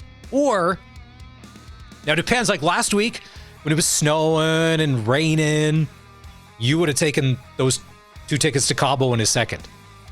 Hey, sunny, 13, 14. You can take $7,200 cash. Your call. But a 5-star in Cabo, it's very nice. And Cabo's not as long of a flight as it is to Cancun. I think it's a little shorter, maybe about an hour, 45 minutes-ish. And it can be, at times, direct. Anyways, get your tickets, riders5050.ca. Deadline is tomorrow at 5. And as we get ready for the Lions and Riders, Saturday at Mosaic to wrap up the season, sound like there's going to be some starters playing. And this is going to be good. Most Outstanding Player nominee from the BC Lions, Nathan Rourke, will be in town. Charleston Hughes thinks that they set this on a platter and it's his award to win this year. We'll see. We'll see. We had a chance to chat with Trevor Harris in hour number 2. If you missed any of that conversation, you can go back and listen to the podcast, Apple, Spotify, Amazon, or wherever you get your podcast. It's time to talk a little baseball. The World Series will kick off on Friday night, and I think a lot of us maybe back in late March and early April only dreamed about the Jays being in the World Series, but it is here. Game 1, Friday night, Dodgers-Jays, with a 6 o'clock first pitch. And to talk all about them Jays this year, he's a contributor to Jays Journal. It's Ken King joining us on the Western Pizza guest hotline. Ken, it's probably got to be a pretty good time to be a writer for Jays Journal. I don't know if this has worked out, but this couldn't be better, right? Is this a dream for you? Yeah. Not only is it a dream that's been going on since I started writing with Jays Journal, it's a dream that's been going on since I was about 6. So it's been pretty fun. One of the things we ask, because we have some younger people on the show that weren't alive in 92, 93, the last time the Jays won the series. I was alive. So where do you fit in all of this? Were you not around, or you were just a young guy, but now you want your own memories with the Jays winning the World Series? I was definitely around, probably not quite, not following the stats the same way that I am now. And I grew up in Ontario. So even though I'm in Calgary now, I go to a game every year, at least one. Sat behind home plate the last couple times I've been, because when you only go once a year, you can spend a little bit more on a ticket. And being able to write about them and being able to watch them up close this year has been pretty cool. I was there on Canada Day, watched them come back against the Yankees then. And it's definitely a lifelong thing that I've been waiting to see happen, but the lifelong thing still hasn't happened yet. No. I've been joking for the past couple of weeks. No one has mentioned the Toronto Blue Jays front office in about 4 months. Because remember, all you would hear, right? The Jays front office, the Jays front office, Jays front. Now, silence. They're heroes right now with the roster that they put together, and everything has clicked. Those guys. Do you give those guys credit? Because there are a lot of players on this year's roster. They're on last year's roster. Just this year, everybody seems to be having a career year. Yeah, I do give them credit. I actually wrote a piece back in, I think it was the beginning of May. The title was something along the lines of, we just might owe Mark Shapiro and Ross Atkins an apology. Because when you started to see some of the guys that people were complaining about come in, and the way that they were playing, Miles Straw, Jimenez, guys that even Heineman, who's getting absolutely no attention right now because the backup catcher doesn't usually play in the playoffs. There are guys on the team that people were criticizing the addition of heavily as the season started and throughout the season, and they looked pretty good in the spring, and they put it together at the right time. And then you got guys that are putting it together now in the playoffs that maybe we wondered if they were worth $500 million, or maybe we wondered if 35 is too old. But I think the key piece here is not just the front office; it's David Popkins, the new hitting coach. Oh, okay. So now Ken King is joining us on the Western Pizza Guest Hotline. He's a contributor for Jays Journal. A lot of us are casual Jays fans that have now really started paying attention. So go back to that. This hitting coach, where did he come from? When did this happen? Because for a lot of us, we're trying to fill in the pieces and pretend like we've been there all along. But I got to tell you, it wasn't probably around till that Canada Day series against the Yankees where I was like, oh, it's July and we're not out of it? Okay, I may start paying attention here. Yeah, it's so again, I wrote a piece early in the season, probably March, actually. I think it was actually before the opening day. And just talking about the fact that the move to a new hitting coach this year is significant for the Jays. They had the previous one for quite a while. If you watch baseball enough, you notice the change in approach right away. And one of the biggest reasons why I felt that the Popkins hire was going to be significant wasn't just because he came from a place in Minnesota where he actually got fired, which they probably don't feel great about now. But he came from a place that has had some pretty good hitters and that he has helped make good hitters.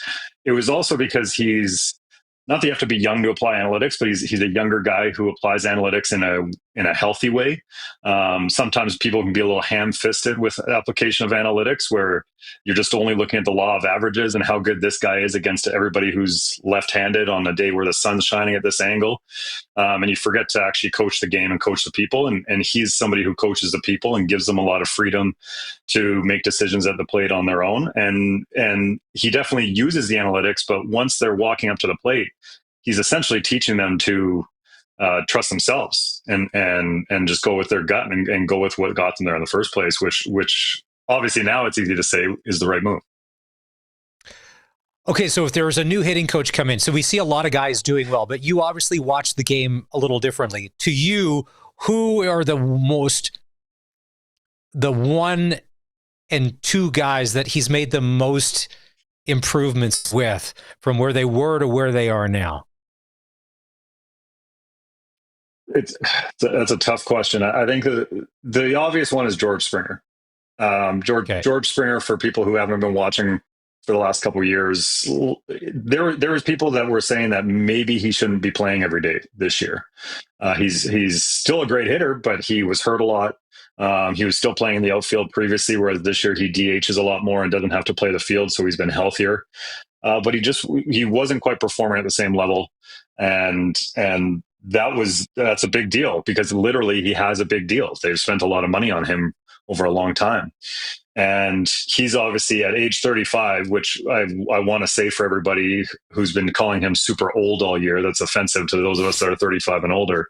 He's still managing to put together wicked at-bats. He's still managing when he's hurt and can barely swing the bat without falling down the day prior to hit game-winning and series-winning and conference-winning home runs. And when that happens, that's not just because George figured it out all on his own. That's definitely coming from a change in approach. And George has quotes. He's multiple times credited Hopkins and the new approach this year. The second guy is also maybe not a hot take, but it's Ernie Clement. Ernie Clement's a guy who has bounced around the league. He's been on multiple teams. He's never really played every day. He kind of ended up playing every day this year when nobody thought he should either, for the most part. And he's been their most consistent hitter across the season in terms of being able to deliver. He doesn't have the really big moments like some of the other guys do, but he's consistent. And I'll plug Nathan Lucas here, who's, if people haven't looked at him yet, he's a great story. He's 31. He spent 95% of his time in the league since college in the minor leagues. He's lamented about times he talked to his family about wanting to maybe consider hanging it up. And now here he is playing every day, hitting second and contributing on a World Series team. Well, I think the one thing about Springer, and after that home run, we'll never, ever have to buy a drink or a dinner in Toronto ever again. I think and that could probably translate all across Canada if he ever decides to go on a Canadian tour with the family in a minivan, wherever he stops. Someone will be like, no, sir, that one's on us. So it's been a great story up until now. But come Friday, it's the LA Dodgers. And I was curious back in August when the Jays went to LA to be like, okay, so how do we stack up against a really good Dodger team with, to me, the best player in baseball, Shohei Ohtani? I don't even know if that's up for debate after last week and what we saw him do between the pitching and the home runs and all of that. The Dodgers won 2 of 3. The first 2, they looked dominant. In that third win, the Jays came back and played scrappy like the Jays do. And I'm like, okay. And I was like, well, I wonder if all worked out the World Series. With the Dodgers, besides Ohtani, what else, if you're a Jays fan, be like, okay, there's a couple of caution points here because many are on the bandwagon and haven't really seen baseball reality. What else makes this Dodger team so good? Yeah, you laid that out perfectly. The Dodgers are a pretty big juggernaut. There's a reason why they just won it, and there's a reason why they were the favorites to win it this whole year again, even though, frankly, they didn't really have an unbelievable season. They had some injuries. They had some guys that were in and out of the lineup. Their pitching is stellar. Their fourth best pitcher is, if he had pitched the whole year, would probably be a candidate for the Cy Young, and everybody above him the same thing. The Jays are going to be in tough with their pitching. They're really going to have to be disciplined at the plate. The good news is that they don't have a lot of guys that pitch for strikeouts. But that could work in the Jays' favor or against the Jays, because as you play to contact against pitchers who want you to make contact, that contact oftentimes goes where the pitchers want it to go, on the ground and in the air, but in the ballpark. They don't give up a lot of home runs, their pitchers. So the long ball might not be the same kind of option, particularly playing at Rogers Center, which is tough to hit home runs out even for the guys that play there every day. So the pitching is an absolute juggernaut that the Jays are going to have to be at their best they've been all year in order to compete against that. And nobody's ever said this would be easy. And then the bats are Shohei Ohtani. Not only is he the best player in the MLB right now, I think he might have cemented the case as the best player to ever play the game already. And he's probably going to play it for another 10 years. We talk about a guy that in the playoffs put up 10 strikeouts in 6 innings and hit 3 home runs in the same game. That's just unheard of. Not only just unheard of in the last decade, but unheard of in the history of the game. So they will have to be at their best. But the silver lining here is that there are holes in the Dodgers lineup. There are bats that are actually not very good, and they don't match up well against the Blue Jays pitchers either. The Jays are going to have to keep the ball in the ballpark, though. And Teoscar Hernandez, who's a Blue Jay favorite, I think. Exactly. We all miss him. He just hits timely home runs, it seems, and he makes it look easy. That thing is, and he makes it look so easy. And then he's got a great swing and a nice trot, and he is, to me, like, he's a wild card. And although Mookie Betts says hitting 289, 6 RBI, but he's still Mookie Betts. He's still an incredibly good baseball player that a lot of people are like, I don't know, man. He's ice cold. I'm like, sometimes, sometimes all it takes is one good at bat and all of a sudden no more ice. And these guys, they're on fire. Yep. And I think there's a lot. I think that it's very polar right now in the conversation about Toronto. Well, people are either talking about like, oh my God, they're going to win it all, and there's no way they can possibly lose, or people are saying like, yeah, well now it's the Dodgers and it's over. And the truth definitely sits somewhere in the middle. Bo Bichette's probably coming back. I don't believe the official announcement's been made yet, but it does sound like he's at least going to be able to bat, though that does make some tough decisions because it means Springer can't DH, which comes to my earlier point about the fact that he'll have to play the field, and he's already pretty banged up. But either way is exciting. I would imagine in Regina, next to the fact that you're going to be able to tailgate soon in Saskatchewan, this is probably one of the most exciting things happening right now. Well, if there was 8 million people watching on Monday night in that clinching game, can you imagine in game 1 here what that audience might be? So game 1, Friday night in Toronto, game 2 on Saturday, travel day on Sunday. It's games 3, 4, and 5. I like the way how they do it in baseball, the 2-3-2. I wish hockey would do that, where you're going to get Monday, Tuesday, Wednesday. At Chavez Ravine. We do know that Blake Snell's going to start game 1. And then Yoshinobu Yamamoto will pitch in game 2. Have the Jays come out with who the game 1 starter is going to be yet? I don't think they've announced it yet, but the most recent possible lineup that I saw was actually starting with Yasavage, having him go up against Snell right off the bat, following him with Gossman and then Bieber and then Scherzer, and then going back to Yasavage. So you want to, and I actually agree with that. I agree with that take. I think first game, you don't want him to watch them hit you around in game 1 and 2, and then have to pitch in game 3. As a young guy who's got some pretty good composure, you want him to come in and feel like there's absolutely no way these guys can hit me, and see what he can do right off the bat in game 1, and then be able to learn from any mistakes he makes, and hopefully pitch again in game 5 or 6. Ken King, contributor to Jay's Journal. We got about 60 seconds left. I'm going to give you a couple of scenarios. The LA Dodgers win the World Series because, let's fill in the blank, and then we'll do the same for the Jays. Because their pitchers just absolutely dominate the Blue Jays. All right. And the Toronto Blue Jays win the World Series if, and we fill in the blank.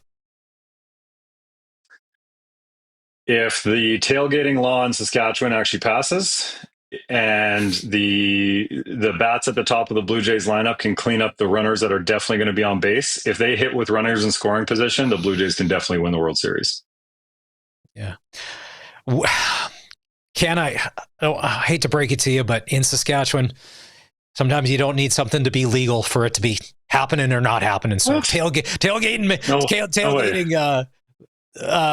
may be happening. All right. And final question, because to me, it is. Is Moneyball with Brad Pitt the best baseball movie ever made? Is it the best baseball movie? I think I would make the argument that it might be one of the best sports movies ever. I'd put it right there with The Longest Yard. I'd put it right there with Remember the Titans, with Hoosiers, with some of the other top ones. I think I've probably seen it 70 times. Me too. Anytime it comes on now, I never not watch. I love the David Justice talk in the batting cage. And I don't want to misquote this, and maybe you feel the way. It's what is it? It's hard not to get romantic about baseball. Yeah, it's hard not to get romantic about baseball. Watch some of those videos of George Springer hitting it to the Titanic theme song. Nice. That'll make us tear up on Instagram. All right, Ken King, contributor, Jays Journal. Thank you for doing this. We really appreciate it. Go Jays. And if people want to follow you on the socials, what's a handle that someone can start reading what you're doing? I think I don't use them a ton, but I'm just Ken King on X and Threads. All right.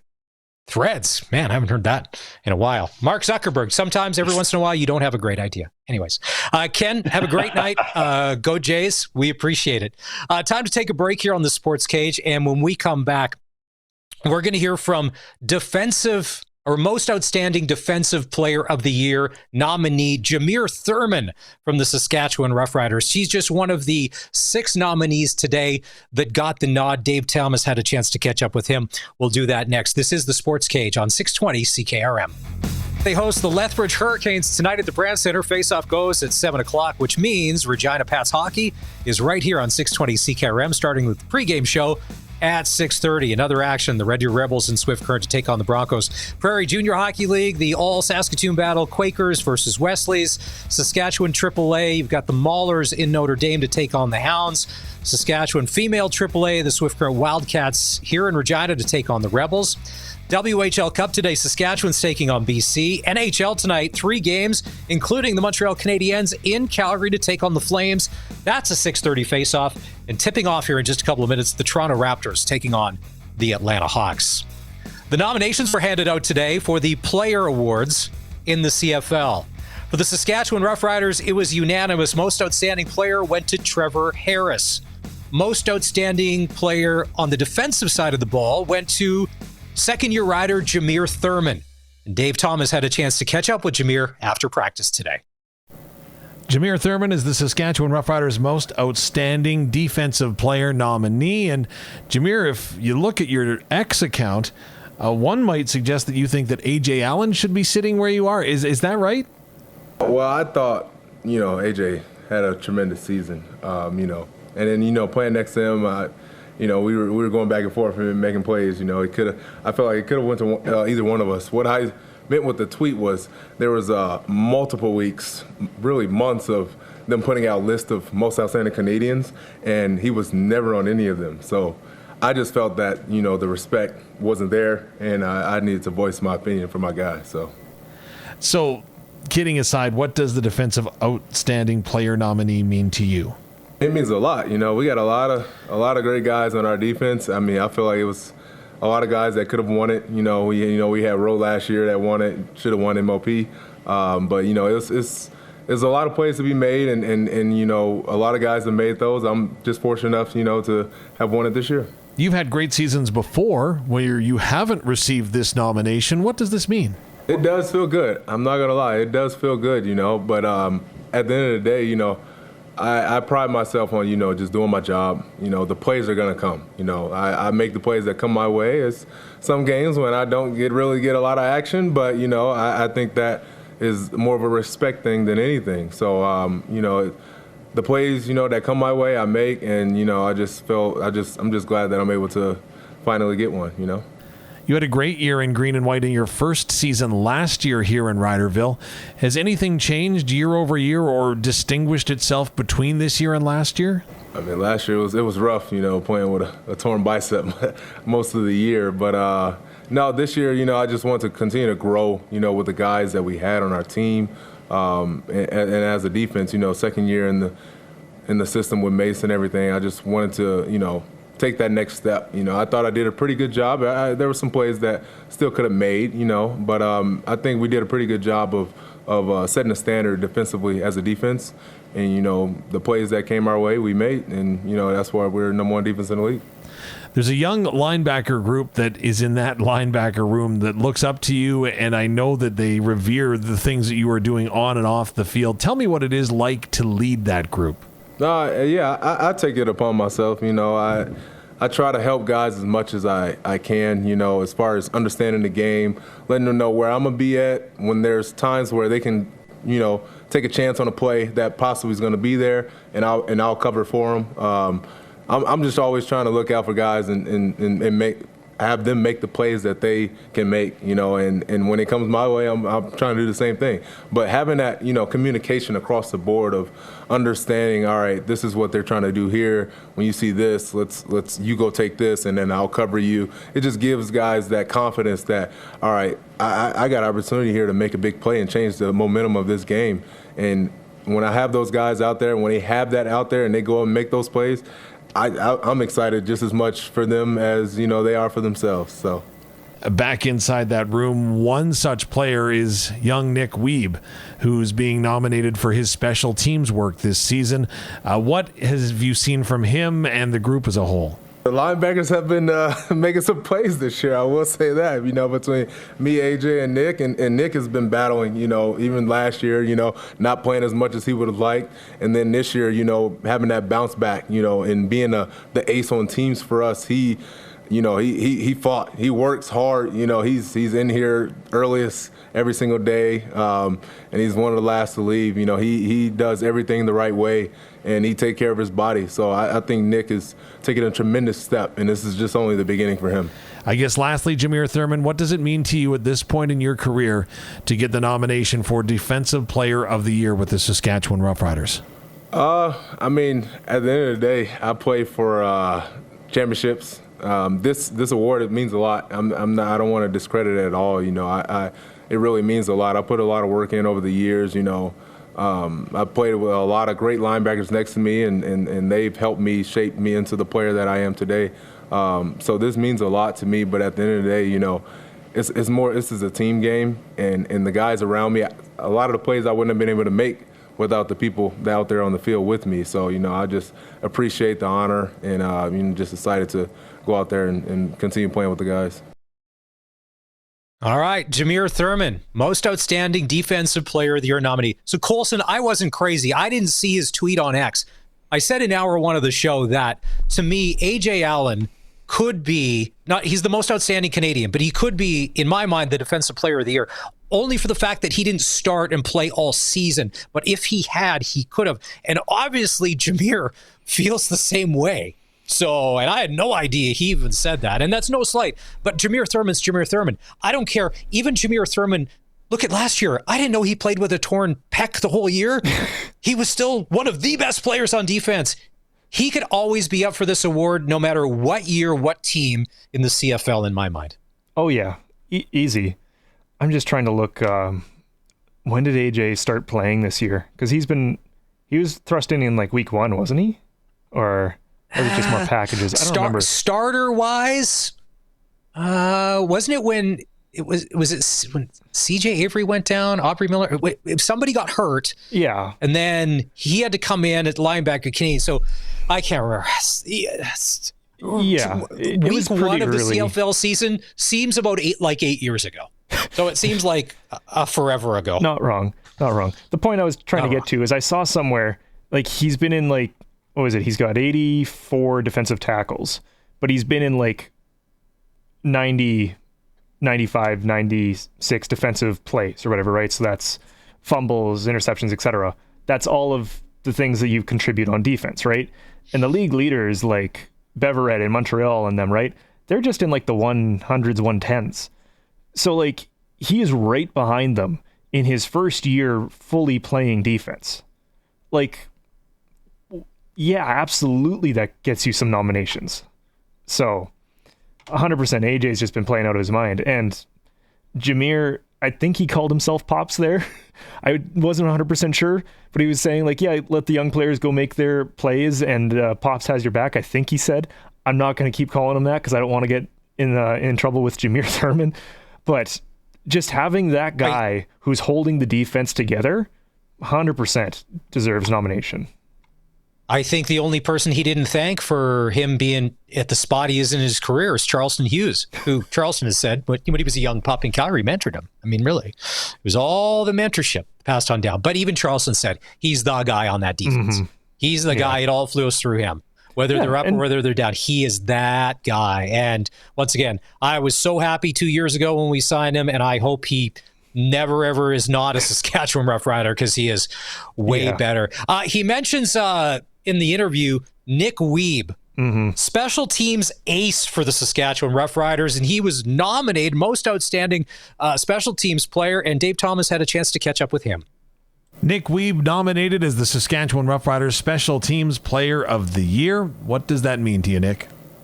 I think it speaks to the resiliency, the support of the locker room as well. I mean, I'm sure you guys have heard me talk about it before. I don't think I'd be here without the support of my family, and obviously the guys in the locker room, Dalkey and AJ, who was in here earlier, obviously, and then Benoit, guys like that. I mean, just kind of showing me exactly how to play special teams and how to be successful in special teams in this league. So I think it speaks a lot to the bond in the locker room, and as well as I guess resilience in a way. But it sure helps when you get guys like that in the locker room. You're following the path of the outstanding Canadian nominee, A.J. Allen. What does that mean? Again, starting in special teams, cutting your teeth, and then trying to find your way onto the starting defense. It's awesome. And just to be even kind of close to a guy like that, just to see the work that he puts in, and it's no secret why he's where he is. I mean, the guy grinds every day. He's calling out route combinations before they even happen on film. So it's easy to see why a guy like that gets to where he is, and it's kind of cool to see the path that I'm hoping to take in the coming years as well. So just being around that's been really special for sure. If you look back year over year from where you were at this time last year, having been shut down with that knee banged up again, did you ever think that you'd be in this spot? I think you hope for it for sure. I think coming into the organization in the situation that I did, I was really just looking for any way to help the team last year. Any way to kind of contribute to a winning culture here, and then hopefully a prolonged one as well. But obviously you want to have success. You plan to have success. You prepare to have success. But I think it really just is about creating winning culture and doing whatever you can to sustain that as well. So what was the initial reaction that you had when hearing the news? Almost disbelief in a way, I guess. We have just so many good players on, especially like Brett and Jesse, who just came in and played a heck of a game last game at punter. And then obviously Jorgen, I think, is kind of an unsung hero of the special teams unit as well. He's been here for, we call him Unk in the locker room. The guy's been here for like 10 years, I swear. So for him to kind of hold it down in that position as well, just to have the special teams guys and the caliber of special teams guys we have in that locker room, to be recognized as one of the better ones, I think is a huge honor. So I think there's a part of me that was in disbelief for sure, but all gratitude now and just happy to be playing with the guys in there. Now, aside from getting your jersey handed to you at the Dog's Breakfast in Saskatoon, Nick, you haven't been handed anything from your time in Oregon to the U of S Huskies to here in the Canadian Football League. Is this award nomination a bit of a pinch-me moment? I think there's a sentiment of that for sure. I talked to my mom about it. I think she feels it more than I do. My parents do, just because I think from the outside looking in, it might look that way, but I think I had a lot of help along the way as well. I think there's guys everywhere in that locker room, my family, everybody you could really point to as a reason that I'm here. So I think there is a certain extent a pinch me moment, just because it has been a long road to get here. But I think when you're the one kind of in it and putting in the work, I think you recognize the help that you had more so than you might if you were just outside looking in, if that makes sense. So yeah, I think it's obviously surreal, super cool to win an award in a league like this. But at the same time, I think this award could have gone to a lot of guys, so for sure. You are surrounded by leaders. Of course, you had a leadership role at the University of Saskatchewan, but you come into the Saskatchewan Roughrider locker room, and you need not look any further than the other nominees. And there's a bunch of players that lead by example, including Jameer Thurman, who you get to work with each and every day. What does that leadership mean to you? It's meant everything. I think guys like being in the same room as Thurm and on its own has been a massive blessing for me. Even having guys like Jordan and Justin Herdman-Reed last year as well, just guys who have really been around the league and have kind of made a name for themselves around the league, just being able to learn from those guys. And I make the joke all the time that I just follow Thurm around with a notepad and just see what he does, because he kind of has been the consummate professional in the league. So I'm just really trying to take all of the information that I get from him and Trev and Yosh and guys like that and hopefully apply it in my own way and in a way that I can help this team win and help this team forward, obviously, to the ultimate goal. And lastly, Nick, any feedback from your parents on the nomination?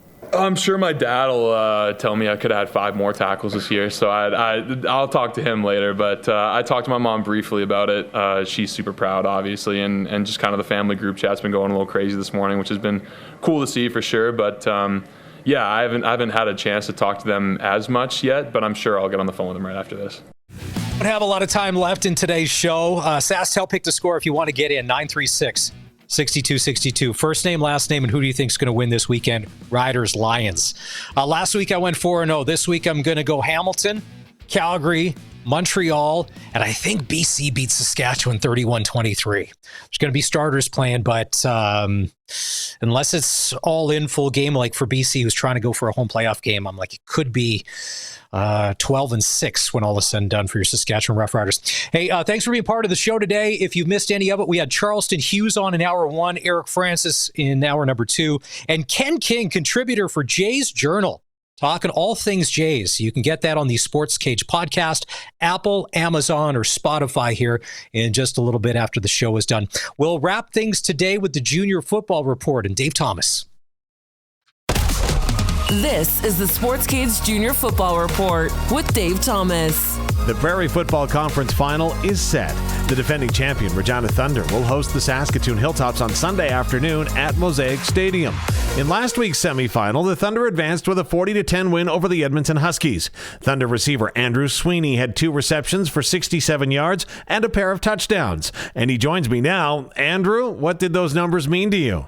It means a lot, especially coming into playoffs here. Our coach, said someone's got to make a play, and I kind of made that priority this weekend. And I wanted to win. I wanted to play another game, so it was really important. Well, that's PFC semifinal, 3 receptions, 67 yards, and 2 touchdowns. What went right for the Regina Thunder aside from the running game? Because they seem to get all the headlines, don't they?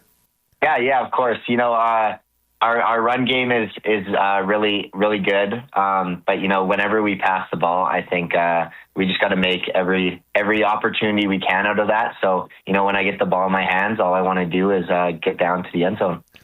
Your reception average, 17.7 yards every time you catch a football. That's a pretty high number in any league. So what has gone right for you to be able to put up those numbers, whether they're after catch yards or whether they're finding you downfield? Just having good guys around me that are, after I catch the ball, willing to block, kind of help open it up. That's been huge. And then, whenever you catch the ball, just get upfield as soon as you can, and that's how you get those yards. Now, Andrew, a lot of the offensive linemen are taking credit for a lot of the production that your run game has been able to put up so far this year. Shouldn't the receivers too? Because you guys are a big part of the blocking package, aren't you? I say, big runs cannot happen without, every single guy on the offense doing their job. And, the O-line start it, but, the receivers are the one who finish it. They get the guys downfield and open it up for the running backs. So tell me how you need to continue to evolve or continue to improve so that you come away with your second consecutive PFC championship. It's the small details, in practice, running routes at the right depths, getting to the guy you need to block, just throughout the week, just preparing. And then once it comes game time, just going out there and doing the best you can and working as hard as you can. This may sound ridiculous, but you are facing the Hilltops for the 3rd time this season. Is it easier or harder to prepare for an opponent that you're this familiar with? I think it depends what side of the ball you're on, for sure. I think as the offense, we kind of have a good idea about what defenses they run and kind of how to scheme and beat them in that way. And then, the defense, the offense can, make new plays and stuff. So it ultimately comes down to, I think, effort in the game, and that's gonna decide who's gonna win this game. Now, if my research also is correct, at one point you were a kicker with the University of Regina Rams. Is that true, and how did that come about? Yeah, that is true. So I've been kicking football since I just started playing football. I've played soccer, so it kind of helped, and then kept it up throughout my post high school time with the Regina Rams. And when our kicker got hurt, I was ready to go, so I was able to step up into that position. So let's say hypothetically you've got the opportunity to kick a 35-yard game-winning field goal or catch a 35-yard pass for a touchdown and a game winner. Which would you rather do? As a kicker, I think the feeling of hitting a game-winning field goal is something that you can never kind of forget about, and everybody remembers. So, I think I'm going to have to go with kicking the field goal. The Hilltops advanced with a 60-26 semifinal win over Winnipeg. Defensive back Nate Gallant made a pair of interceptions in the victory. Nate, what does it mean to you and your Saskatoon teammates to be back in the PFC final? I mean, it's great. Last year was a little disappointing, so just with all the hard work we've done this year, it's good to get another opportunity. And yeah, I mean, we're happy to be here. It's going to be awesome. So you've had a pretty good season, rack up 3 interceptions in total. They all happened to be against the Winnipeg Rifles, and 2 of them came in the semifinal. Tell me about how your year has been individually. I mean, it's definitely been a lot. Like, coming on the second year, you're usually not expected to touch the field a lot. And luckily this year, we had our starting safety go down and a couple injuries, and it's resulted in me to get some playing time, touch the field, which has been awesome. A lot of it has been on special teams, which I've taken a proud, that's my role this year. So I've been happy taking that. And then I've had 2 games that I've got to start. And yeah, I've just made sure the coaches have put in great schemes, great play calls, and lots of credit to the coaches. Well, you played at Aiden Bowman before joining the Hilltops. That seems to have set you up pretty well for success because they got a pretty good program there. Yes, Aiden Bowman, yes. They have a great football program, yeah. We had my graduating class, we won the city final and unfortunately lost on the provincial final. And the coaching staff is just phenomenal at Aiden Bowman. I gave lots of credit to them. I'm still in contact with those coaches. They're great. I enjoyed my years playing football there. So what was it like making the transformation from playing high school to junior football, where you're working with the likes of Jeff Yowsey and Brent Turkington's kicking around with the program still, some coaches that have been doing this for an awful long time and have seen an awful lot of things?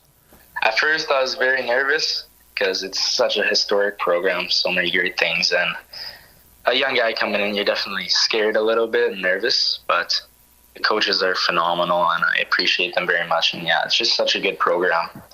And a lot of the coaching staff, like Sarge, they went to Bowman, so there's some form of connection there that made it a little less scary. But yeah, they've been great, and it's such a good program. Well, this weekend will be the 3rd time that you've played the Regina Thunder this year. Do you know everything what to expect from the Thunder this weekend? Is it easier preparing for a team a 3rd time in a season?